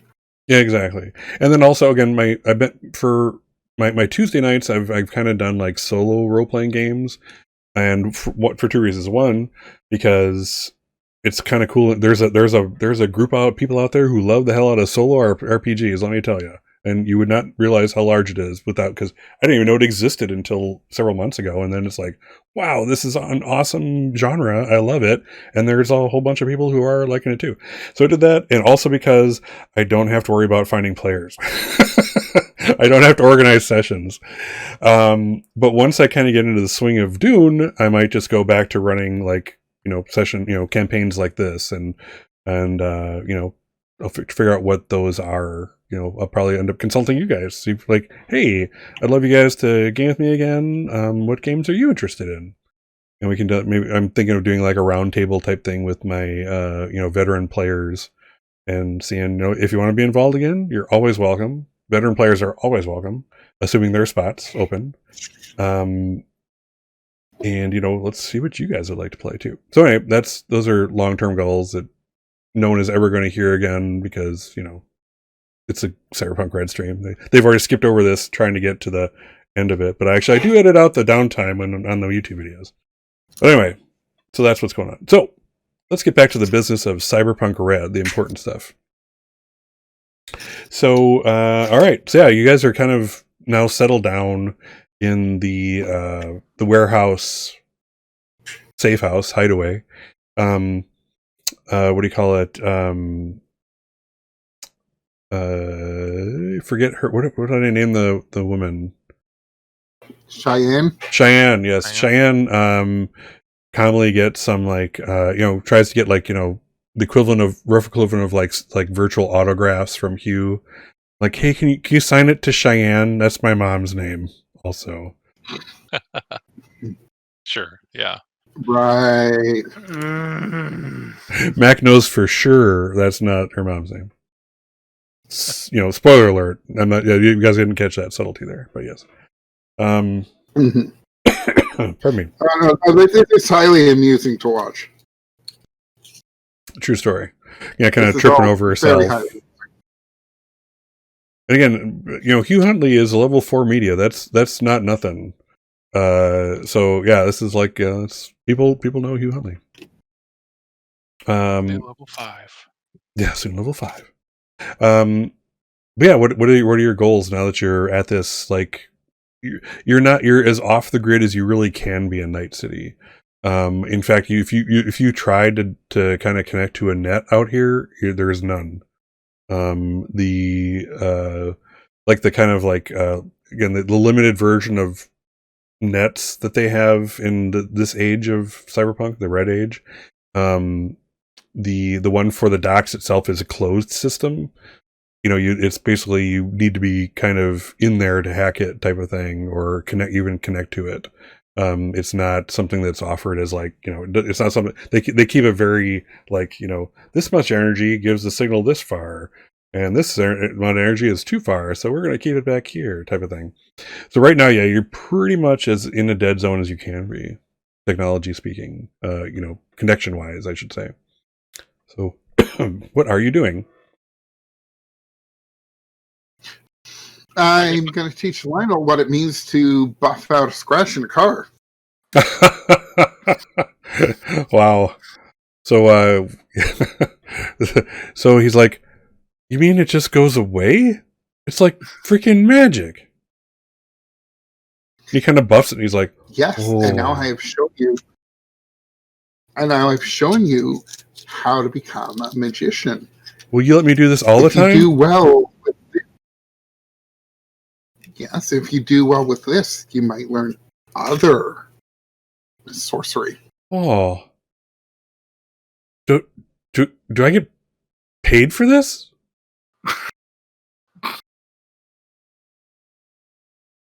You're gonna like pat him on the head, ruffle the hair a bit, and just walk away. That's a nomad no, in the nicest possible way. Yeah, so he continues buffing. It's like this is his new favoriteest hobby in the whole wide universe. So what are the be setting up for basically a bunch of montage shots that I can put together later, collecting pieces here and there, because I'm assuming we're going to go into some kind of a planning session and gather shit and get ready to storm the castle. The planning gathering montage. Yeah. All right, so yeah, tell me what you guys are up to. Oh, Kane is patiently waiting for the Fords for a way to contact the Fords. And Kane's actually going to relay step 1 of their plan. Hugh, the plan is we're going to immobilize, and I want to immobilize an army. That's why I need mobilize, not immobilize. Oh, mobilize an army. Mobilize, not immobilize. Mobilize an army. And step 1 of that is for me to contact the Fords. All right. From what I can tell, they are diehard Harrison Ford people. So how about we use that? We tell them we have a Cloud City incident on our hands. We basically had our Han Solo stolen from us. And instead of being frozen in carbonite, he's now in a slave. And how much he's more now in a metal bikini. It's like, how much more Harrison Ford-like can you be than to go save your Solo? And that's going to be the idea I present to them. Okay. So yeah, the Hugh, you kind of get, it's easy enough to get that kind of information. It's like not where they not where like they hang out necessarily. Like right. Pardon me. How to make contact. Yes, like what you get is kind of more like we got a news alert from this level 2 media. Oh, God. This level 2 media out there, that the Fords were, were hanging out at this club and kicking some back. And, they were, no one wanted to even approach him because of course Han Solo shot first. And, so yeah, there's that little blip that comes across that, okay, they're here, so if I send a message to their blah, blah, blah, and okay, so yeah, then it's easy enough to craft what Kane says into like either like a video or text message and get it, to the club and delivered to them, that type of thing. Yeah, for sure. Yeah, now to send it though, you will have to leave here to get back on the grid. Oh, okay. All right. So you can prep all that. But to basically to forward that message is going to take getting back into kind of civilization.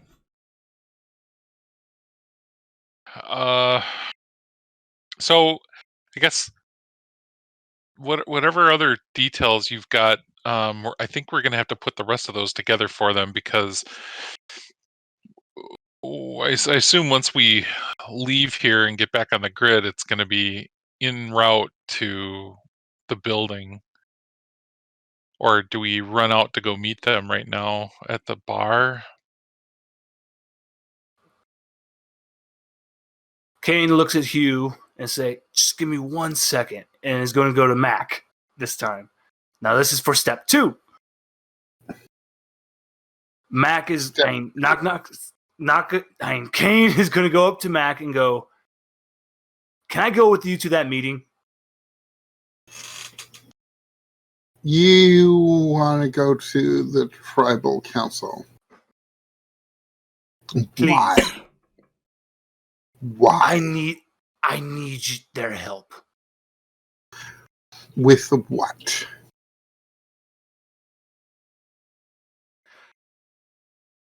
Kane takes a deep breath and he's like, this is going to sound incredibly dumb and insane. I would Coming like from to you, that's pretty much the expected, so go ahead. I want to ask them, would they be interested in freeing Night City from You Belong to Us? Instead of living on the outskirts like this, take that, let's fight. Honestly, I don't know. I apologize. I know this is... I don't want to waste anyone's time. But please, if you could help me with that, I would owe you everything. I just need a chance. Well, I guess you can tag along, but no promises as to what'll happen. That's all I can ask for. And Kane's going to go back to Hugh and go, okay. All right. Now, I just want to point out that I'm not, as Kane did over here, the meeting is in 2 nights' time. Perfect. So, what time is it right now? Is it daytime or nighttime? It's early morning by this point. 2 a.m. What would you think to... I think attempting any kind of meeting with the Fords right now would just be dumb. It's too hot. There's too much. I think, what if we wait till tomorrow night? And then under the cover of night, we only take a small party, maybe me and just you, and we go contact the Fords. Sure. Heck. I think that would be the best for safety-wise. How are we going to get there without Mac, though? Like, we might as well. Yeah, I was just thinking for Mac's safety. It's even putting you in danger for this bothers me. Are these guys really that dangerous? I'm not talking about the Fords. The Fords, personally, for me, a group of cosplayers that will cut a bitch or shoot their face off. But yeah, cosplayers. So where are we going then? We're just going to go to the club they frequent. Oh, okay. All right. And here's 2 options. Either we go straight to them, or we try to go to an area where we can get the message sent off. Well, let's just get out and fire off the message real quick. And I don't know, if everybody else is busy, maybe somebody else will take me, like Cheyenne. Oh, Jesus. She kind of, here's the name, you can... What? I mean, we could just take care of that right now this morning, so... I just wanted to leave that up to you. I will trust your judgment. But I'm not letting you go alone. Kane runs, grabs a sniper rifle, and comes back. Okay, but you gotta promise not to cause trouble. I just want to fire this message off. This is only if I need to protect you. Gotcha. And if it comes down to that, you leave me. I will go off and try to provide a distraction. Well, Cheyenne, having overheard the conversation. Cheyenne, sorry, sympathy coughing. I get it. Shine having overheard things, she's like, "Oh, Mr. You, I happen to ride," and she points to a motorcycle over there. Only room for two, I'm afraid. Maybe next time. I'm sure we'll be fine. Kane will be okay. It's like he's going to hand Hugh his heavy pistol. If you're going to go with her, just promise me you come back and and protect yourself. I already carry a Mustang Arms, man. I'm good. All right. Mac will just walk over. So where are you going with that, King Kane?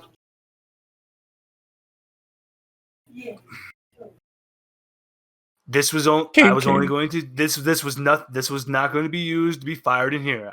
Just in case Hugh needed it. He puts the gun back, and he's actually going to put the sniper rifle just leaning it against the wall. In case don't worry, you needed it.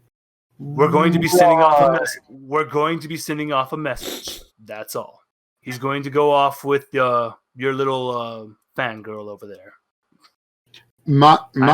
She's not a fan of me. Well, I'm just terrified for Hugh right now because I honestly don't know what that girl is going to do to him when she leaves. You'll probably enjoy it. Hopefully everything.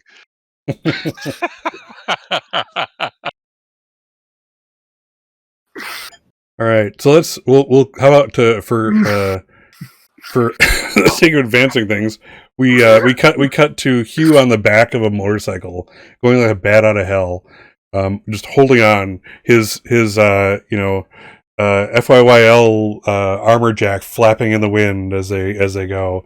She's like, better hold on tight. She's like taking turns. Like, this is like lethal shit that's going on here. Like, she's a good driver, a good rider, or else you would be like road pizza right now. And I'm probably clenching. Yeah, you're clenching. And she's like, just tell me when we get to where you can send it. And like it's about another 10 minutes or so before your agent like, ding, we are now in transmission range. This should be good. Right, she does the thing where she like turns, the back skids, and then you get around like to the front of where you're at, and it comes to a halt. Send it. Send. And she's like, "Oh, look over there, hourly rates." Oh, I wonder. I wonder what it's like over there. I wonder what kind of cable TV they have. You want to go watch TV? And she's like, "That's my favorite thing." And then we'll fade to black. Well, it's a legitimate business purpose. You need to wait for a few hours for the Fords to answer you. Oh, goodness gracious. So back at the ranch, what are Mac and Kane up to?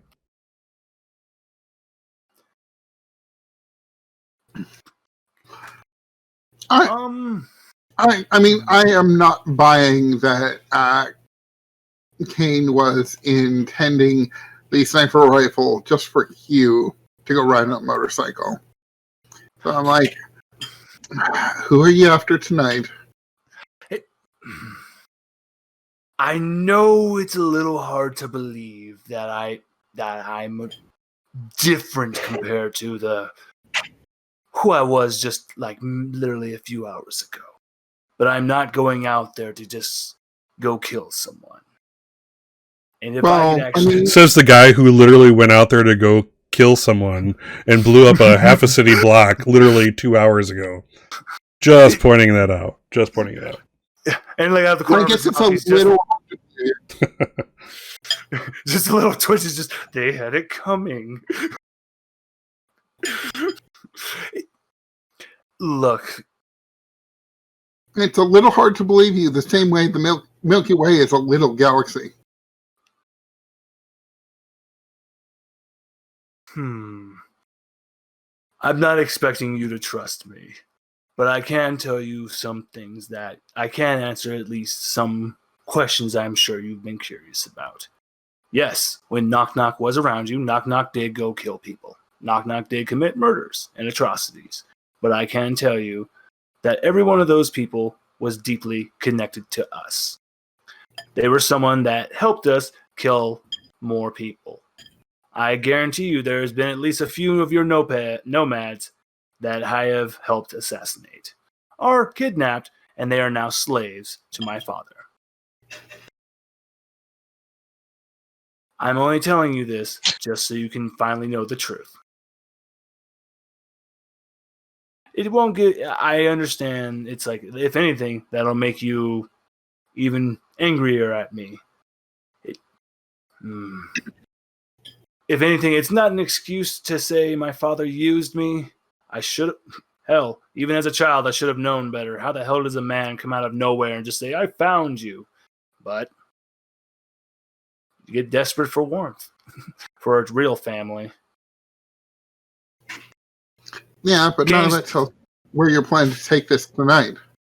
Oh, this was just in case I needed to provide a distraction, because I originally was planning to go off with Huntley. In case anything happened, I was going to, provide a distraction, provide some covering fire so Hugh can get away. Because like I said, I would prefer that from this moment on, no one I'm close to dies. Excluding the moment that just happened with the van.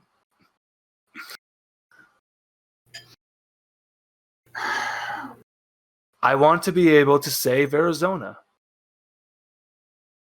Even though Knock Knock, I'll even tell you right now, somewhere deep inside of me, Knock Knock is screaming that I kill your little friend. Because Knock Knock is jealous that was your little lover. Why is Knock Knock so jealous? Knock Knock loves you. I don't know why. Knock Knock does. Aw, sweet.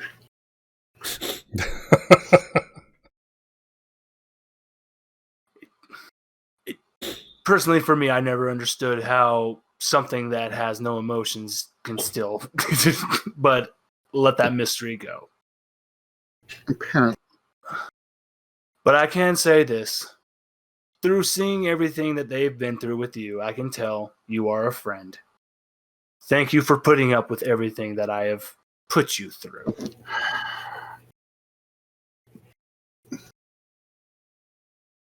And if it'll make you feel better, Kane is actually going to hand Mac the sniper rifle. If it'll make you feel better, you may hold on to all my weapons until we leave. The rest are in the car. How were you intending to leave anyways? We were going to go on foot. I didn't want to involve you want you to be in danger. The less chances for people to encounter anything because of me, the better.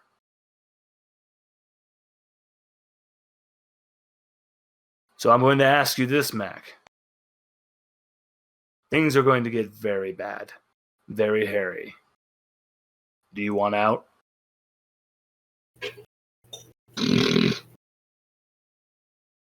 You could always say I was forcing you to follow me. You just have to have to wound you just to make it convincing, but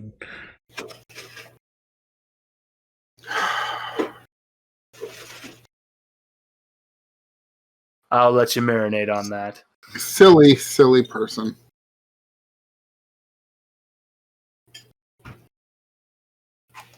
Kane gives a little hug to Mac and goes, "You're my friend." little checkbox in the brain. Don't hurt Mac. Remember, Mac is friends, not food. Wrong universe. Wrong universe. Pardon me. Now, granted, Kane is going to also tell Mac, I will admit I am a little worried. I'm just a little worried for Hugh. Until he gets back here, I'm just going to watch the entrance. And Kane literally goes and sits on the ground and just stares at the door. And I stares at the entry. Yeah, Cheyenne's a good girl with a fast bike. He'll be fine. There isn't anything that'll happen to him. 2 hours later, the door opens. In revs a bike, almost driving over Kane, being so close to the doorway, the entranceway. And Cheyenne kind of has a, solid look on her face. She's centered again. She kind of gets up, gets Hugh off the back, puts up the jiffy stand. She's like, "Yeah, we had a hard time finding a transmission spot, but everything's good." Yeah.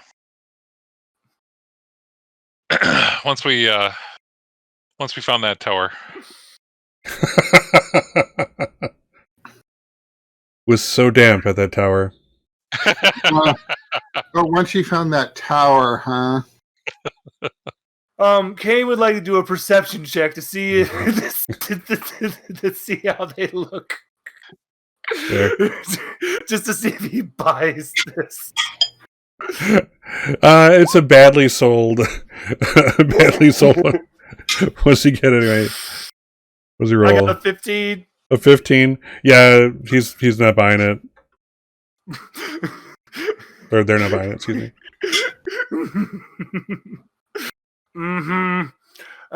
Yes. Yes, sure. So what's the plan? So did we hear Mr. back, Hugh, by the way, over those 2 hours from the Fords? Yeah. They saw the thing, and the fact that their gang is being like used almost as like not almost like, but as like as a celebrity like vouch for the mayoral campaign. That upsets the hell out of them. And the fact that, it's sound from what you would have sent them, it's, Arizona's not there really completely of their own volition. The gang is interested to hear more at another day. They'll probably pardon me. Let's say that they make kind of a meet with you. They kind of put a meet on your calendar of like the daytime of the night that the tribal council happens. Oh, so they still want to meet, but they definitely don't want to be a part of the plan. They want to meet to talk about the plan. To they would be unaware of the nomads having a meeting. Yeah, exactly. Yeah, this is a separate thing. Yeah. So they want to hear more about the plan too. That. You said that the fact that they're that they're getting some celebrity notice, they don't want to be a part of this plan. So the fact that what do you call it? You belong to us is using like their gang basically as a celebrity endorsement that they don't endorse. Oh. Okay. Puts them at odds with Leonidas. So they're willing to hear more. They want to hear what you have to say, and that they're upset. So you already have points in your favor for convincing them to maybe do dangerous, violent shit. All right. Basically. So we have a meeting with them then, Kane. Tomorrow during the day? 2 days during the day? I'm not sure. I think 2 days during the day. Yeah, 2 days from now during the daytime. Okay, so we're going to have 2 meetings, one during the day and one during night. This is perfect. Kane runs over to Hugh and just gives him the biggest hug and is like, "Hugh, you are the greatest. You don't know what you have just done is the best." They certainly know you a little better now. Yeah. You're really happy to see him. And Kane's very happy that he was safe. So Kane's actually going to start relaying everything about how he's going to go with Mac at nighttime to go talk to the nomads and basically try to plead with them to join the cause. And then the next step after we get both of these groups to agree, we're gonna take a cue from ages past and do like the Apaches. We're gonna do systematic attacks on the around Damien and at Damien, and we'll use that cover to where we can go get Big Boss ourselves, limiting ourselves from having to be around any sense of a large attack. Because the idea is to get ourselves in the midst of the chaos and take him out. Yeah, Jeffrey, he kind of breaks away from doing some repairs on the thing, and he actually was getting like a drink of water or something. Not something you'd want to drink. It's literally from one of the rusty faucets that's still in this warehouse for God knows what reason. And you kind of like, you can't help it over here. And he's like, man, whoever kills Leonidas will be famous.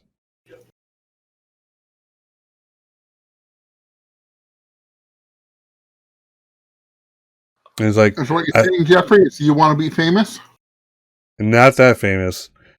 But yeah, I mean, Mac, do you think the council will even go for that? I mean, we don't do open war generally, man. You know what I'm saying, Chambada? We're sideline killers if we need to be killers. I wasn't planning to involve the family. Sounds like a friend wants to get us involved.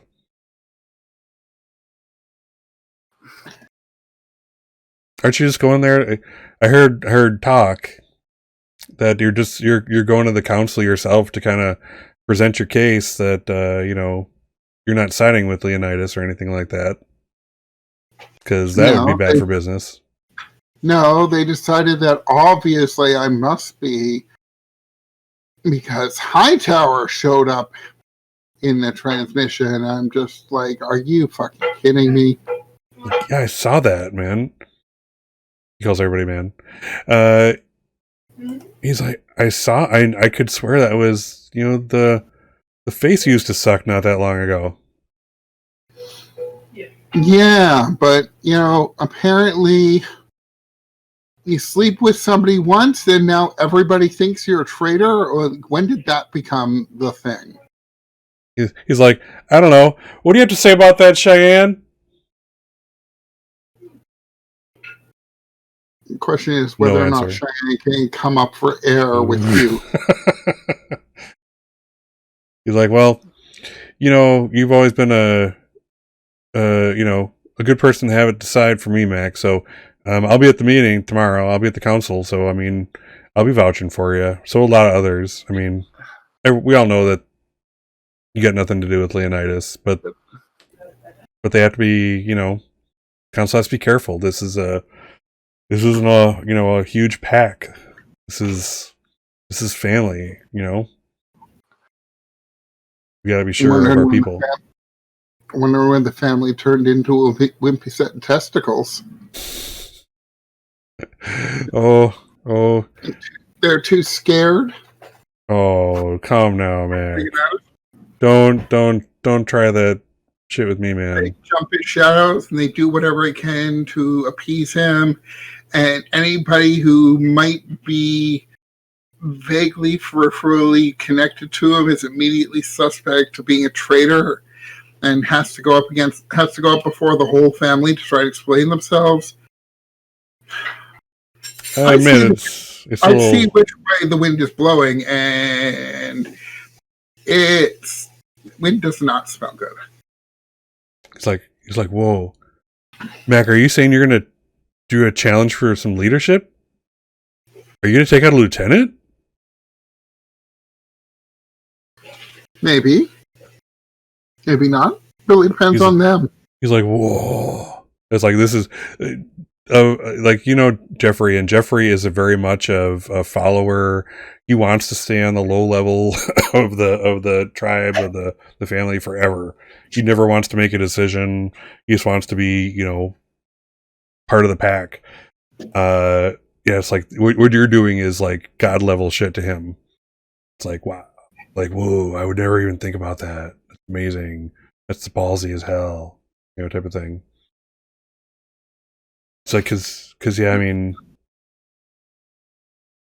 I bet you could do it. I bet you could. I'd follow you. Yeah, well, Thank you. yeah, I suspect, it's just one person behind all this, but yeah, I guess I'll go. And if Sable wants to be a whiny little bitch, well then maybe Sable can just stop being a whiny little bitch. Hey, Mac, I have a side idea too about this whole thing. If we're going to be raiding this building, what are the chances that it's going to have assets that will be valuable for the nomads, for your tribe, like Loving all the attention. fuel, other cyber upgrades, actual new vehicles? Oh, I mean, I'm sure there'll be plenty of loot. But That's what, yeah. if they want to accuse me of malfeasance, then I don't know what's in it for me. Jeffrey, he's like nodding, but you can tell he's later going to check his agent for what the fuck malfeasance means. No idea. Hello again. Uh-huh. So will I. A lot of quiet time. Where's malfeasance? No. Yeah, Jeffrey's like, all right, well, you do your thing. I got to get back to the rig. It's not going to get fixed if I don't help him. Mm-hmm. Kind of dumps out his like plastic cup of water, and it's like you didn't see it through the glass, but it's like a very decent tinge of iron.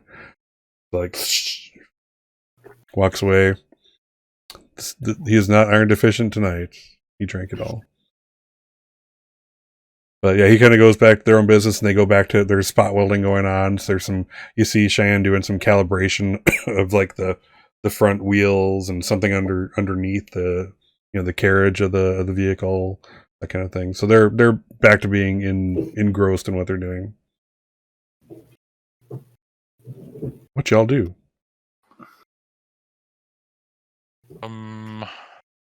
Occupy myself until the meeting in 2 days. Kane, what's your mission? Actually, do we want to contact Requiem for ordinance? Yes. So that's what I would. I guess I would get some sleep first, but then I would be contacting Requiem after that. Gotcha. Oh, pardon me, Mac. What's your mission life in the the near future here? What's your deal? Well, I mean, we got a bunch of empty warehouse space. I think maybe we need to teach Lionel, how to drive more than 20 feet without scraping the car. Yeah, and he has mastered the hell out of buffing. I got to tell you, it's like a gift. He is a prodigy of buffing. Amazing. You wouldn't know any scratch ever happened to that thing. It looks like the day it rolled off the line. Clear coat, perfect. Amazing. Missed his calling by a long shot. If he keeps this up, I'm going to have to teach him karate.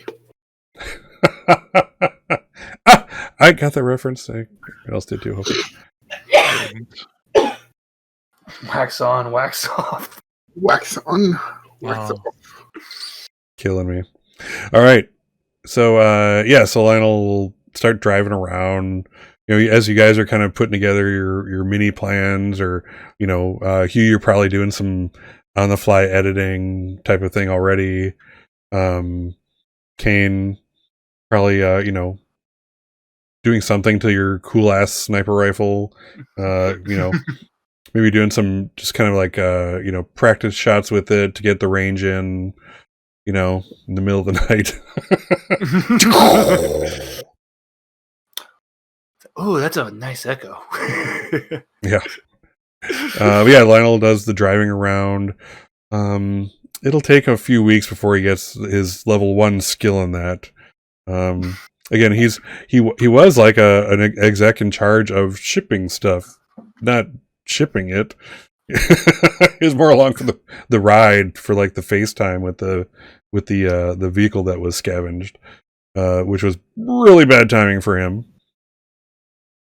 But yeah, so he kind of does what you tell him to do. He's definitely not a natural at that. He will never make a good nomad.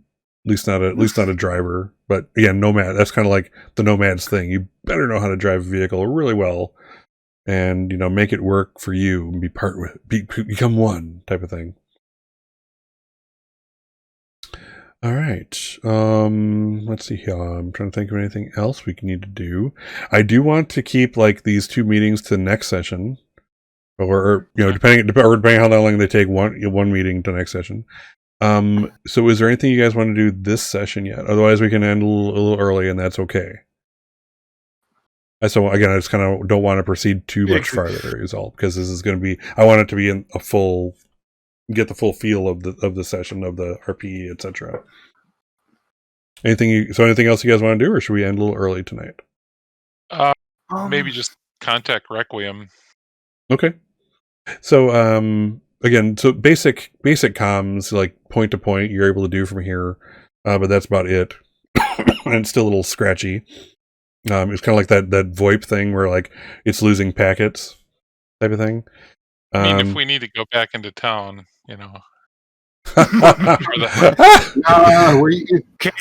Kane's just, I'm sure you have no problem with that.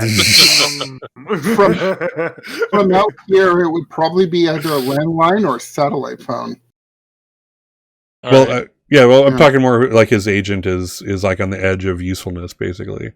To do like the message to send to like the forwards, the video. Yeah, the video and whatnot required like an actual better connection. But yeah, you can dial up Requiem if you want. And you kind of get his like agent ping, like who you called, what's going on, type of message, and then beep. Yeah, Requiem. This is Hugh Huntley. We could use some help looking for some goods, and if you can ping us back, I can give you a list of what we're looking for. You've got my agent number. Yeah, you kind of the kind of the recording connection breaks, and you actually hear Requiem's voice. Like, okay, I like where this is going. It's going towards some numbers ending up in my book, right? Absolutely. Are they good numbers? Are they high numbers? Are there zeros involved? Well, I'm not sure just how big we're looking for yet. Let me put you on speaker here with my partner. What are we looking for here, Kane? We need explosives. I'm talking, if you can get me plastic, some claymores, and then maybe some good old-fashioned grenades. Wow. As many as you can get, large, small, large, medium, large. And I will tell you this now. I guarantee you the largest payday after all this is said and done. Reckham's like, Huntley, it almost sounds like you don't have the money to pay me up front. Is that what I'm feeling here? 1 second, and I put him on mute. What, KK? He's not gonna just give this stuff to us. We gotta give something up front. Maybe we need to call him back. Maybe we need to go do another quick raid somewhere and score some cash first. What do you think? I think that's a great way of thinking. Okay. But, yeah, I'll take us off mute. Yeah, let me get back to your Requiem. In the meantime, at least do an inventory, so if we have the cash for you, you're ready for it. It's like, I always got inventory that I can do. All right, I'll see what we can do. But yeah, please tell me that wasn't Leonidas's kid on the line there. Please, why would you say that? Please say those words. Just say the words, Huntley. Say the goddamn words. You really are only talking to me here, so. Oh, fuck. All right. Well, this is going to be a big price tag. All right, then. And with that, he's like, you know how to contact me. I'll ping you a ledger when I see what I can maybe scrape up, depending on how many zeros are and what you're sending my way. Roger that. And he cuts the line. All right, looks like we better put together some kind of a score before we go any further. First steps. We'll do we'll have our meetings, and then we'll plan on getting some finances together. Because for all we know, maybe either of these groups can provide some weapons we need. Sure. I mean, the nomads appear to be very smart and very good with their hands. For all I know, yeah, she's standing right there.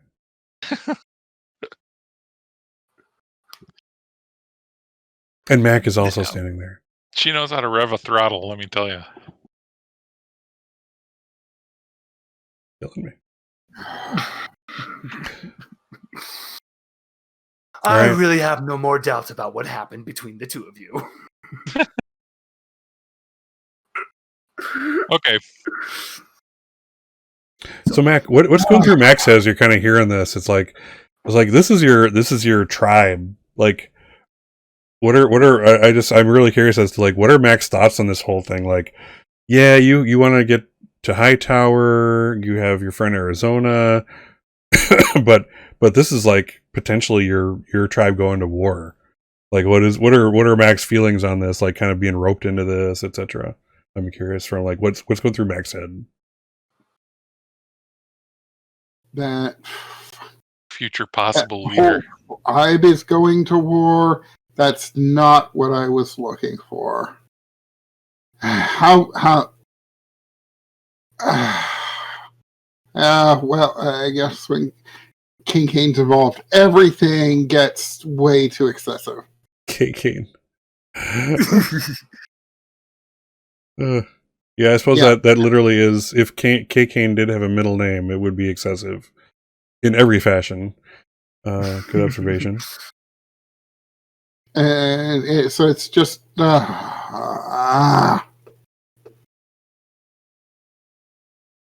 yeah, no, I just kind of shaking my head. How the hell did this get away from me?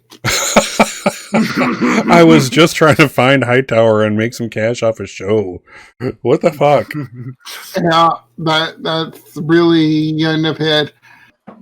Looking to get Hightower. I wasn't necessarily looking to kill Leonidas. KK wanted to, and I'm like, okay. Okay, I'm good with that. We're good with that. Excellent. But it's just like,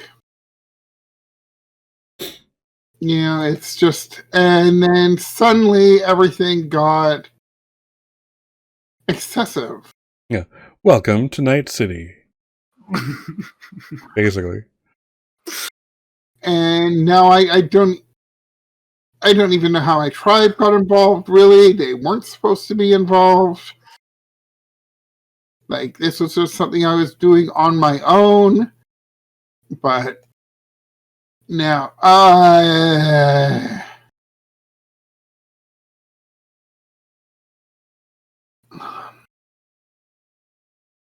yeah, so there we are.